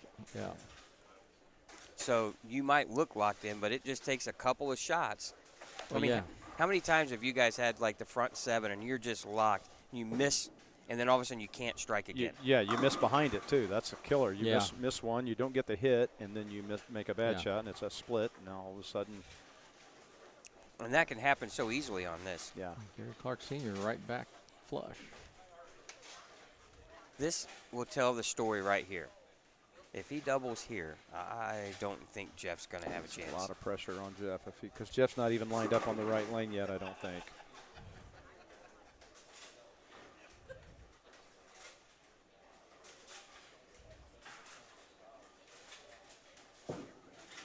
A little off again. balance. Oh, Mm. okay. Not an easy spare. Good ball roll. He's breaking up those splits, which is huge. And there's 2 shots that could have been Trouble. splits. Yeah. And he's going to walk away with 1 spare, if not 2 here. And we're still talking double elimination for the leader, right? Mhm. So Correct. you have to Correct, yeah. beat Ken twice, right? Yep. All right, again, we thank you for watching the Senior Masters here from Hindel Bowl in Indianapolis, Indiana, here on Savage Bowling TV. Most of your football games just barely have started, so good cover there. Nice spare. Gary's been solid all day on the spares. Actually, most of them haven't even, none of There's them started. pregame, yeah. Unless are they So in? see, I don't you know. Are can they watch- in Europe? I can't remember if they're in Europe anymore. I think they were in London. Okay. One game was in London. But, you know, football hasn't started. You're going to be able to finish watching us here on Savage Bowling TV, show you the winner of the Senior Masters here. Premier Senior Tournament in Indiana for the year. Nice shot. Nice. Well, That's a big shot yeah. there. Did he move back to where he originally was? Because it looks like the Yeah. original ball. So Yeah. because he's just keeping it online now. Yeah, maybe the time in between the games there gave him enough time to kind of stiffen up, and he didn't make good shots the first few. Kind of got He tried faked that out. other ball first, right? He tried another ball. He did do that too. Yeah, delayed his Yeah, response. this is the third ball that he tried. Mm-hmm. Remember, he tried it on the spare, the single pin spare. I think the 2-pin.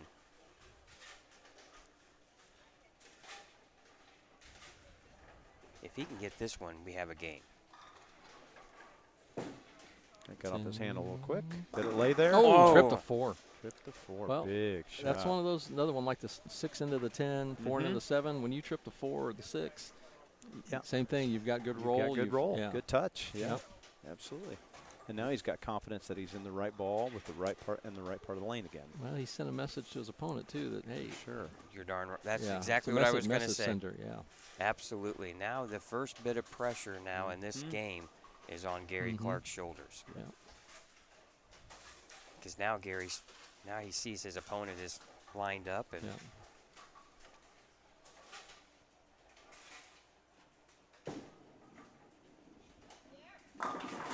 oh, Good shot. looked like a little off balance at the foul line a little bit. Maybe a little firm too. That one, look, it got down there pretty quick. You know, this is down to a 13-pin game right now.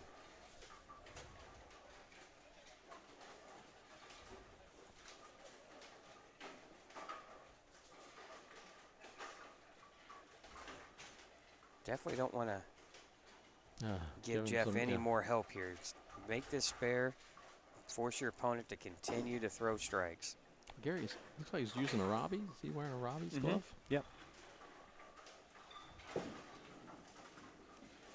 Nice one. Man, good cover. Nice one. There.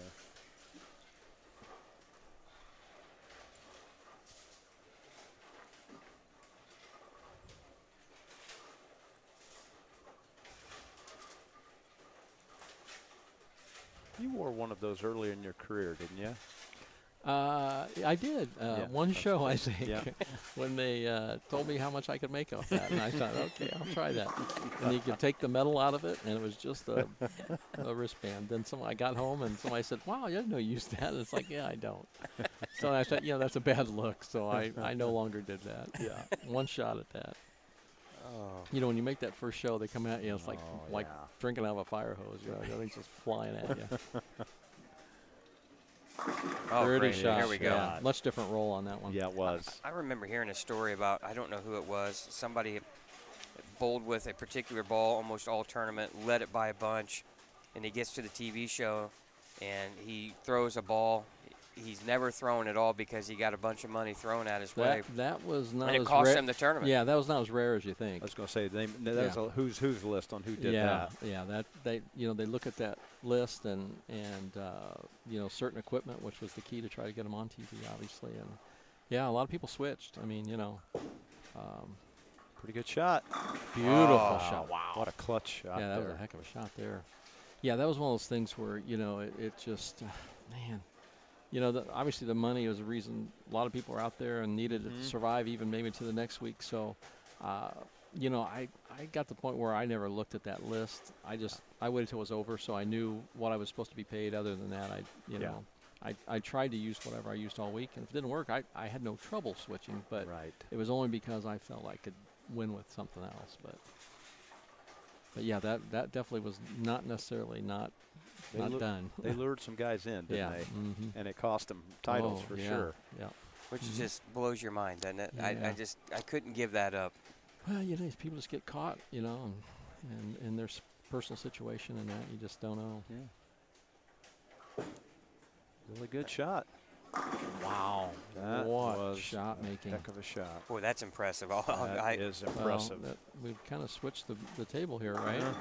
Pressure again back on Gary, but he responded last time. I'll be honest, I do not know Mr. Rice, but that is extremely impressive right there. He looked absolutely lost through 4 frames. Gary Clark's like 4 pins ahead right now. Yeah.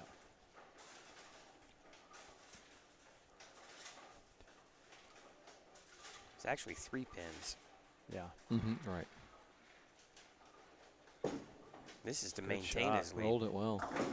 Oh, That's a Dick Weber Dick shot Weber, there. trip 5. Did that on not look the like a right. Dick Weber? That- Yeah, it that did. Great he made shot. a lot of money with that carry. He did. Yes, he did. Gary Clark Sr., what a great roll. No kidding. Like you say, Mike, that's touch. That's Yeah. a tell right there Yep. that you got good loose ball, Yeah. good loose swing, and good ball roll. So if these guys both go out, we've got a 3-pin match here. Jeff Rice has got 244 left, and Gary can strike out for 247. All here in the 10th frame.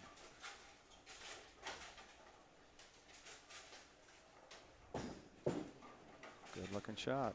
Oh, high great flush. Man, these guys Wow. have stepped up, haven't they, fellas? Man, they have. Well, a strike here and 8 will lock the match up. I think this is going to be the highest scored individual game that we've Yeah. seen, and they could have the 2 high scores we've seen. And what timing for that? No kidding.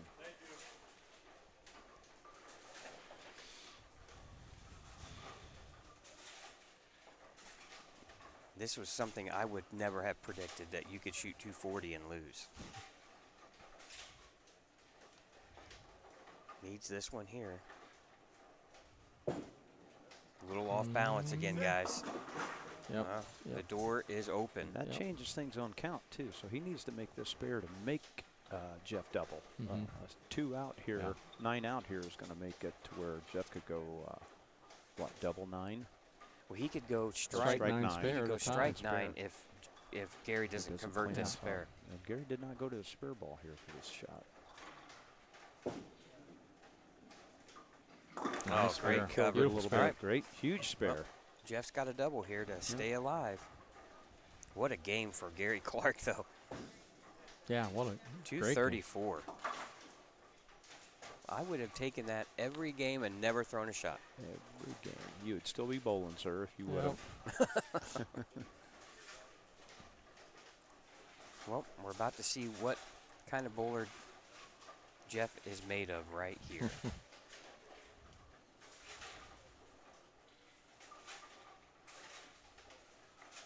Must strike. That looks good. fellas. Oh, and he wow, just what a shredded the shot. rack. He Wow. stepped up and Great shot. annihilated him. Great That shot. is, I'm telling you, that's impressive. Yes, Yeah, sir, it is. Yeah, not just that one. Every one to get him to this Yeah. point. Yeah. And keep in mind, guys, we're bowling on a sport pattern. Yeah. This is demanding, Yeah. evident by all the low scores we've seen all day. Yeah. With all the heat. Yeah. Everything at stake here.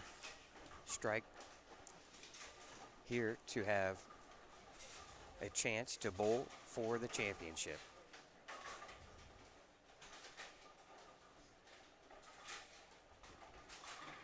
A little extra time. Well, you know what's going through your mind. You're just telling yourself, deep breath, just throw a good shot. Hit your mark.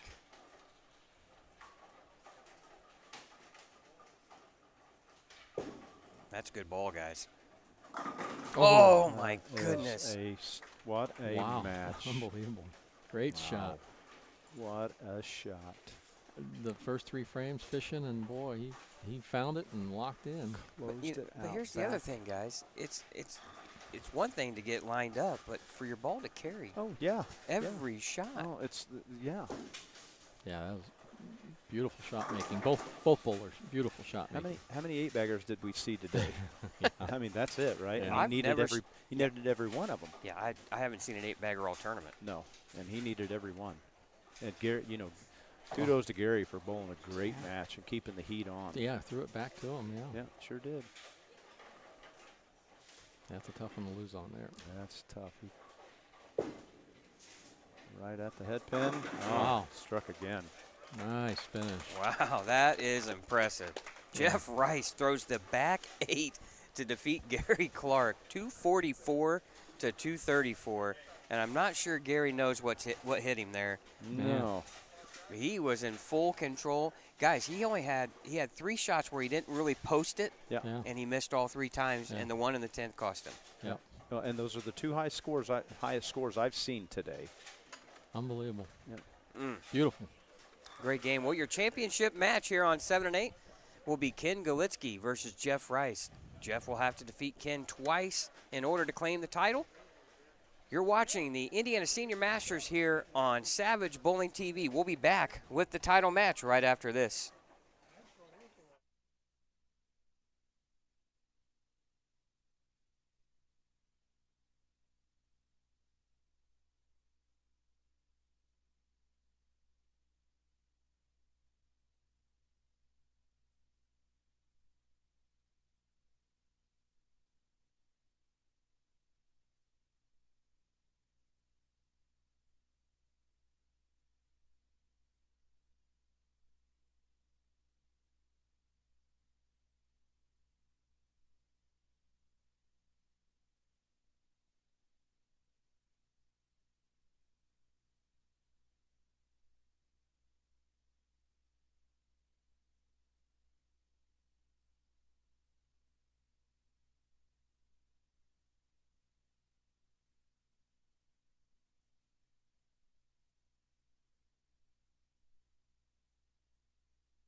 All right, I want to welcome you to the 2023 Indiana Senior Masters. We're at Hindel Bowl in Indianapolis. The championship match will feature Ken Galitsky, who has not lost a game yet today. And he will be taking on Jeff Brian Rice. And he has one defeat, so Ken will have to beat him 2 times, or Jeff will have to beat him 2 times to win the tournament. If Ken wins the first game, the tournament is over. And here they go. All right, tournament director there, Jeff Circle, with the announcements on our 2 participants here in the title match for the title for the Indiana Senior Masters here in 2023. And Ken Galitsky will start off the match. Scott Gilmore, Mike Albee, and Mark Sullivan. Star-studded booth, if you take me out of it here, bringing you all the action. Yeah, just a defending champion. Yeah, that's all. And our first look at Ken here on championship pair left lane. And guys, he's going urethane. Well, that 4-pin, I mean, he's had the read off that all day, it seems like, leaving the 4s, but he's been able to make those adjustments. So that's a pretty good first shot for sitting there for a bit. Yeah, it is. Well, and as Jeff alluded to in the introductions, Jeff has to beat Ken twice here, so you would have to think Ken's got to be a little loose here. But, boy, Ooh. Jeff looked awful good in that last match against Gary Clark. Tell you what, you couldn't have thrown 8 better shots than that with the most pressure you could have. I mean, that's his tournament life right there on the line. And 6 of them were high flush, and 2 of them just destroyed the 5-pin. So Just ripped the rack. Yeah. I mean, great shots. it'll be interesting to see what it looks like here on this pair, because they moved 1 pair over. So It looks like he's got the same ball in his hand that he closed that match out with, too. So hopefully he makes a good shot and gets a good read off of it. again, want to thank you for watching here on Savage Bowling TV. Now our first look at Jeff here on the right lane, and that's left. All right, lucky to get 8 there. Makeable, very makeable spare. yeah, that first shot after you're throwing 8-bagger, you're kind of probably expecting a similar deal, but it's easy for it not to be. I mean, Yeah. Let me ask you this, guys. How, even though Jeff threw the back 8 and looked fully in control, how much does that take out of you, though? Because all of those were all pressure shots, Yeah. right? How much does that take out of you, and what do you have left in the tank coming in here knowing you got to beat Ken twice? Well, you could look at it 2 ways, right, Mike? I mean, you could look at it as, hey, I was out of the tournament and I pulled it out, and now I'm on house money here, and he's got nothing to lose, all to gain. Ken's got to beat him twice. So, yeah, you can look at it 2 ways. yeah, no, and I think he put so much into that that he did wear himself out, but I don't think so. I mean, I think he's gonna.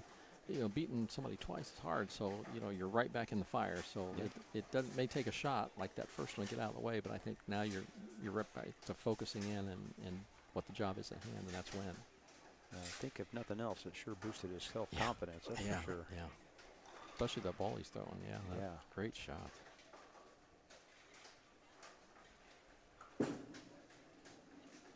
A little high. And 2 again, good breaks to start the match, though. yeah, Yeah, 6-10. I just looked like he helped him a little bit. Both the first 2 just helped him a bit, and we've talked about it all day. Pretty much the projection and not overhitting, to make it read the front, and just needs to settle back down and project a little farther down the lane.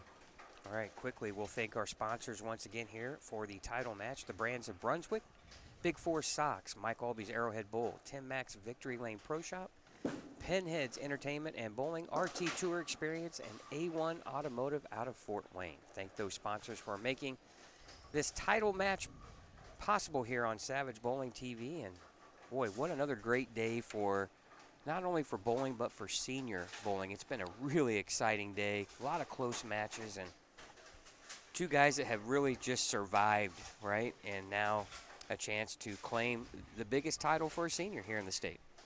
There have been a lot of shots made. It didn't look like senior shots to me, but they look pretty darn good. Well, I think the key part here is you watch the last 4 guys, Gary Clark, and Jeff Rice, Ken, and who was number for, who's the other guy? Michael Boudreau. Michael Boudreau. They're all playing the same part of the lane, so it's obvious these guys figured it out better than anyone else. Well, he's making a ball change here at the spare. Ooh, interesting. Interesting change, because that ball's a little harder to control than that purple hammer.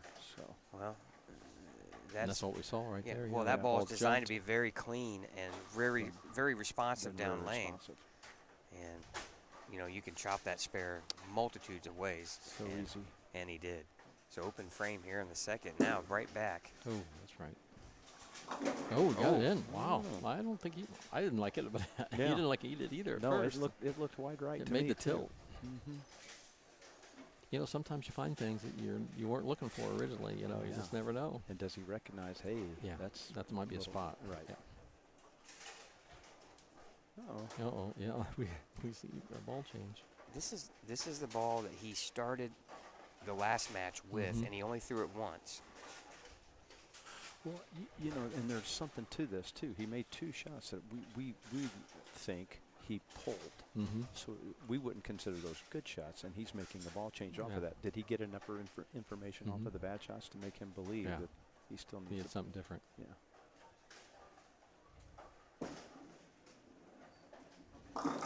Oh, Wow, he got that to hold. He had extra speed on that one. He did, and it That- still broke loose yeah, a little that's bit. one thing I was never able to do, and that was trip a 6 where he just tripped a 4-pin, coming a little bit heavy. And Well, here's what you do with that. They're both sitting on strike, so what can you do with them? You know. Yeah. And Jeff's clean. Yeah. So advantage Jeff right now. 12-pin lead can make it 22 with the strike here in the 4th. Now remember, he's got to win twice.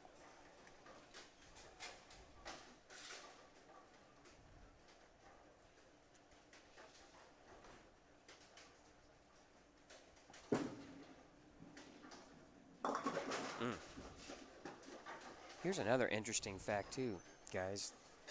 Jeff could be the second guy to be the #1 seed and run the table.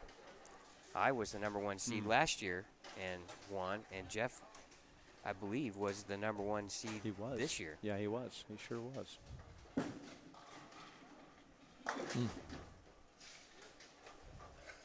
Well, again, it speaks to how lined up he got yesterday. He figured him out better than anyone yesterday, and clearly he's one of the guys that figured it out the best today. Yeah, and again, I can't talk about his last match enough because it was so impressive That was. to throw the back 8 after being lost for 4 frames. Comes in high. Boy, the ball comes off of Ken's thumb quick, doesn't it? Yeah, it does. I think Ken's fighting a little bit of just trying to get loose again, and you know, it just doesn't look as comfortable. You know, he bowled on 1 and 2 about the whole time Oh, did he? that Jeff and Gary's match was going on. I typically just like to throw a handful of shots just to keep the joints. Keep that feel, right, Yeah. guys? Yeah. Yeah. And then that's all I want to do. But he bowled quite a bit. All right, good spare. Wondering if he'd like to have that spare over again in the second where he might not have changed. That's what I'm thinking. I'm thinking he probably would if he had that to do over, he probably wouldn't throw that other ball.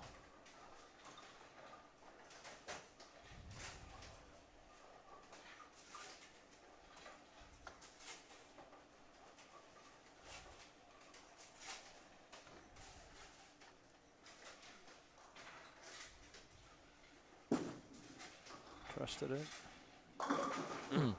He's got a little recovery on that Yeah. lane that he might not have on the right lane. Now, here's the thing to consider, too. Ken using a urethane ball, is he going to affect Jeff's ball reaction whatsoever? And it's very possible it could. Yeah. When you made a great point yesterday, Mark, in some of our conversations about urethane, about how you can you trust it, you can read it so much easier than the reactive resin of today, and why guys throw it, because it's just a trust factor. It's predictable of what it's going to do, right? Yeah. Maybe Ken feels that way here. Well, what's interesting is when you think of guys using urethane, you think of guys, two-handers or guys with real high rev rates. Ken is not a high rev rate guy, but clearly he feels like that he can keep that ball closer to the pocket than the other ball. And I totally agree. If I had it to do over again, I'd have used my urethane ball all 4 games yesterday. Well, and your biggest game came from throwing it too, right? Yeah, and I was late to the party with it. That's Wide way right.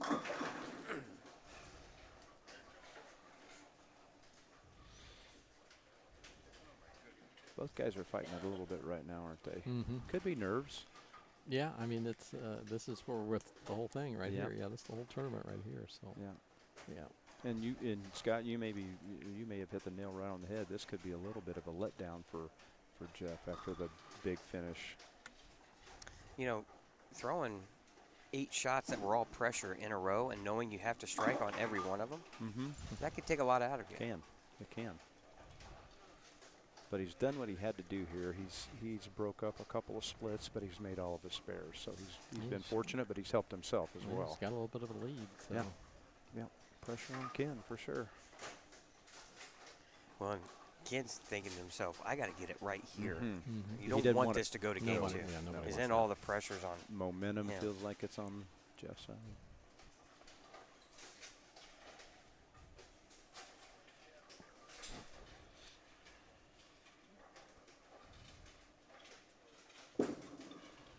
Up the lane again. Yep. Very fortunate. Not sure I like that reaction of that ball. When he misses in, it's going quick. Yeah. I mean, he's still very similar shots when he threw the other ball. Same way, just kind of got him in a bit. Correct. Correct. But it's so easy for us Yeah. to say or think what he should do, right? Exactly. When he's the one out there, when you're in the middle of the battle, sometimes it's so hard to really kind of get it back, to sit back and watch yourself, right? Ken's changed balls here. Oh, he did. At least on that lane, huh? Oh, A that little looked more nice. responsive. Yeah.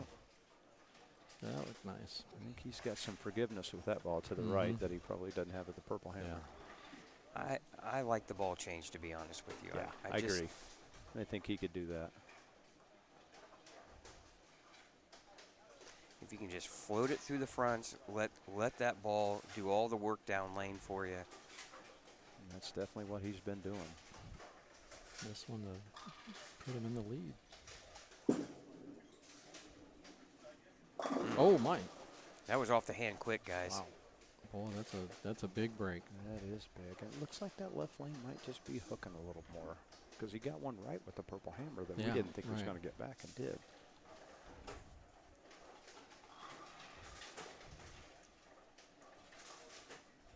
This is where we need to call timeout and we go down there and ask. Right. Inquiring minds want to know. Yeah. Right? You're looking at 3 of them right back here. Boy, now Jeff finds himself right back in that same position he was the previous match, right?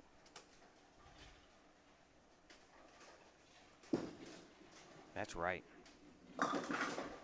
Pretty fortunate to get 8 Yeah, there, he's guys. had some pretty good shots that have given him some breaks to keep it makeable spares. Yeah, if that 7-pin stands, that's a whole another spare there, another degree of difficulty. He just, really, to be honest with you, he's got a strike in the 3rd, but he hasn't really thrown a ball very good yet, No. right? No. It's either been in or out. I mean, he's running out of frames.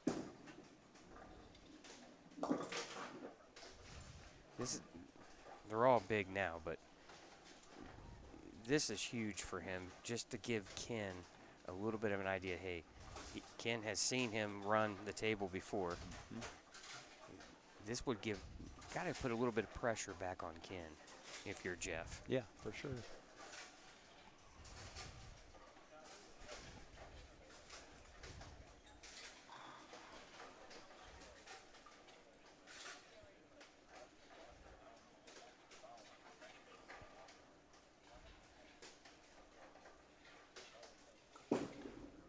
That's All right. right.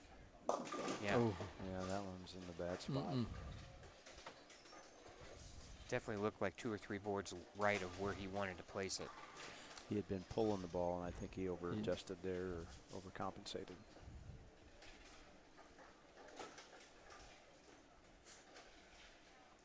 This It's is a easy not must-make. to talk yourself into that, that's for Yeah. sure. Right. And this is a must-make right here.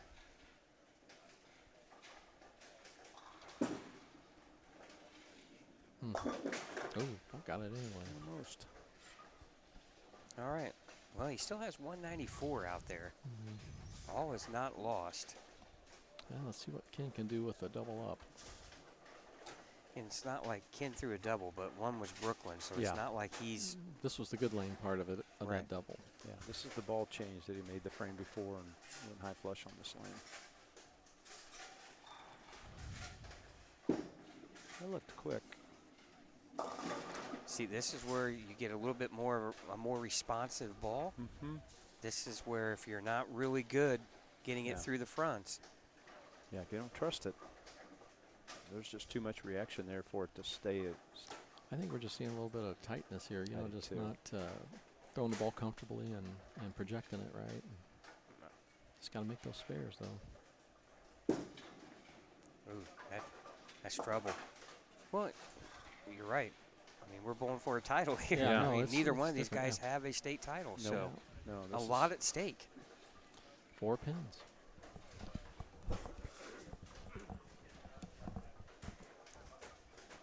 Basically even with 2 to go. Mm-hmm. All right, huge shot here just to get yourself set up for the 10th frame. Strike here and he can't be shut out. Correct. Did That's not left. trust that either. Oh my! Well, that ball's really double timing on the back. Well, here's the thing. The 2 balls that he's going back and forth on can't be any farther away from one another. No, you're right. They're on broad end, you know, on the each other end of the spectrum when it comes to bowling balls. So They are. you would like to have a little closer step together from one to the other. Oh my! You're right, Mike. That's a little bit of a nervous Yeah, I think play that, there. I think they're just tight. Yeah, which it's understandable. Yeah. Your tournament life on the line here for Jeff. He's got an opportunity that he probably didn't expect to get. Mm-hmm. But I mean, he's seen the ball go left and right here too. So Yeah, he's hit the pocket once this game, so no advantage either way at this point. Yeah, if I'm Ken, I'm walking away a Yeah. little ways away and just Yeah. trying to calm the nerves down. I don't want to watch. Oh, he went speed there. He did. He tried to take the lane out of play, it looked like. No reaction whatsoever. when he hasn't been very comfortable with Yeah. any shot really here.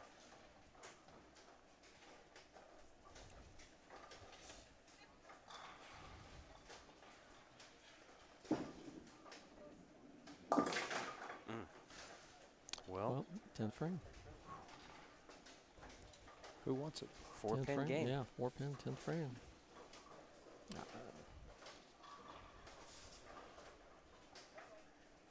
Obviously, a mark is no gimme at this No, point. it is not. Yeah. So a mark Boy. would definitely put Yeah. pressure. And what would Wow. Jeff do for just a mark right now? You No, know, no just because you kidding. just never know, right? No, and he was clean all the way Same- through. Same with Ken. Yeah.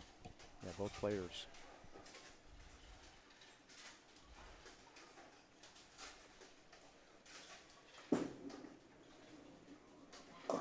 That's See, he's moved right and just Mhm. trying speed, but I mean, they're obviously not easy out there. Obviously, not that, but I think they can make better shots. But it's tough.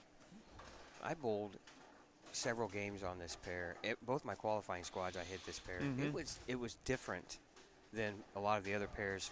A little tighter down lane, and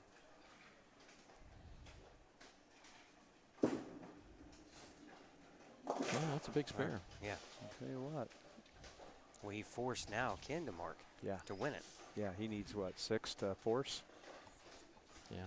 5 to force? Mark. What do? Do you just throw one hard and straight down the middle? I mean, because Yeah. it's so risky. You could airmail one and get I'd want to catch the head pin. darn Mhm. right. Yes, a lot of thinking going on there. I would be so far away from the gutter that I'm going to clip that head pin however I can. Yeah, he went for the head pin. Yeah. All right. Yeah, that works. All right, here we go. 165 for Jeff. Ken needs 16 pins in the 10th frame to win the Senior Masters. First, he's got to mark. Right lane here. Can play. Oh, and he's going to roll. Almost. Boy, I'd have taken that and run. Oh. Man. I I might thought have- that was going to flush up. I might have- really Did you really? Yeah, I I might have thought done Mike- what you did on that 300 where you got down on the ground and did a spin-a-rooney on the approach, Mike. Could you do that I'd again? have been running that one out, I tell you that. Boy, just needs this Oh, I and thought it was gonna 6 get there. pins. Yep. Got there. All right, 6 That pins might for have been win. the toughest 3-pin Oh. or 2-pin he's ever shot at. I believe so. Your heart So- is racing so bad. Here's where you try not to do too much thinking here. Yeah, I'm going straight at the head pin. If this goes anywhere right, he needs 6 pins to claim the championship.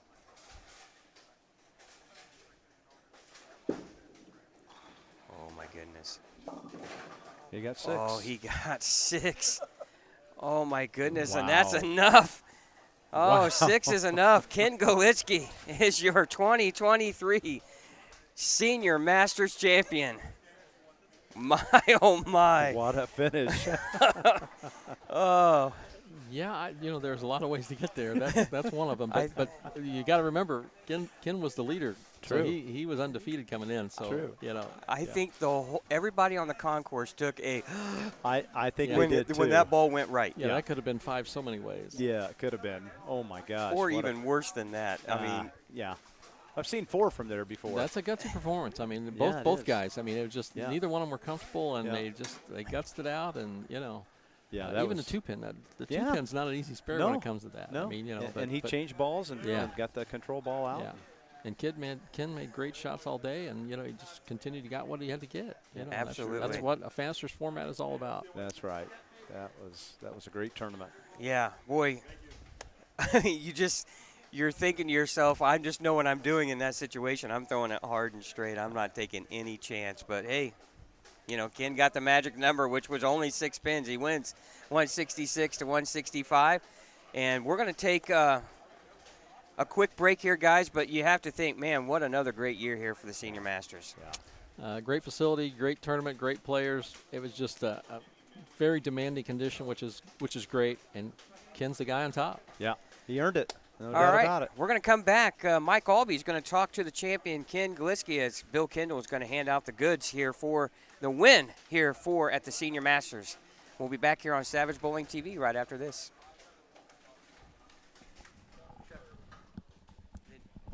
Mike, if you don't care, interview, send it back to Mark and I, and we'll close the show. that's okay.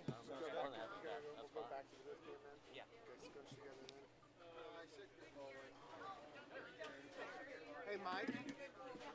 Hey, Mike. You should go right behind the ball return. Should be fine. Right behind it.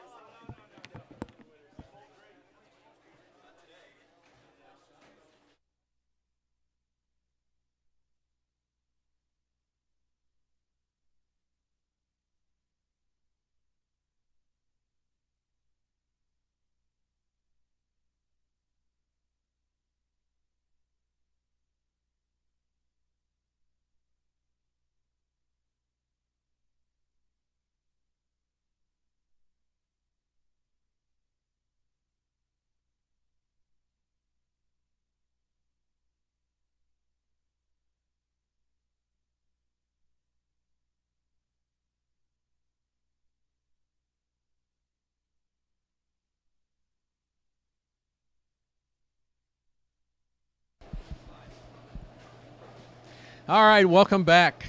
With us here is the 2023 Indiana Senior Masters, Ken Golitsky.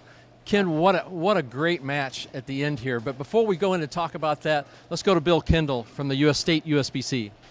Hi, on behalf of the Indiana State USBC, let me present you with your trophy, which you can keep forever and remember this day by. I will. And the thing that you're most interested in, I'm sure, is your check. Thank you. Congratulations, Thank you very much. Ken. Thank you. Thank you so much for bowling our tournament. Thank you, Mike. Thanks. That thing's heavy. Ken, I'll tell you what, it's a very demanding condition out there today and yesterday as well, but you come into this one undefeated, just have to win the one match, but boy, what a tough match that was at the end against Jeff Rice. Yeah, the lanes seemed to be changing a lot as we were bowling, and I switched to my neon thinking I could get more drive, but then it was taken off too, so I was just bowling with the urethane, hoping to just go straight down and in and out spare them. Well, you did a great job. I mean, spares were tough, but on the last shot, you needed 6 to win. You got 6. Is that how you planned on getting that 6? No, I just wanted to keep it right at a head pin so I didn't throw a 5 count, and I almost did anyway. So I was happy. I didn't even know 6. I thought we tied. I thought I needed 7, so I was lucky I got enough pins to win. No, you got enough, and you did great all weekend. Congratulations on the 2023 Senior Masters for the state of Indiana. Great job, undefeated. Thank you. You've got an eagle. Great you. job. Back to Mark Sullivan and Scott Gilmore in the booth. All right, thanks, Mike. And wow, you know, I didn't even know what he needed there at the end, and he kind of looked like, uh-oh, I didn't know if I did something right or wrong there. But what a great final match, 166 to 165. Yeah, and you can't ask for more than that. I mean, that's a match against the two guys who played the best. I think they played the lanes the best all weekend, and it showed because they were always around the pocket. I think that last pair, I think Ken hit the nail on the head. I think that pair was transitioning during their game, and Ken had the right game plan. In my opinion, he was trying to outspare Jeff. So, well, what an exciting day again here at Hindel Bowl for the Senior Masters Championship, a one-pin match to decide the champion. Ken Galitsky runs the table, goes undefeated, and again, Mark, couldn't ask for a better day to represent the senior bowlers here in the state of Indiana. yeah, let's hope this draws more attention to the event, and we can see this thing continue to grow how it has already for the first 3 years. So, a nice job to you, great bowling this weekend on your defense of the title from 2022. Well, I appreciate it. Thanks so much for joining us in the broadcast booth today. Yeah, my pleasure. Thanks for having me. It's been a treat. Great, got to see some great bowling.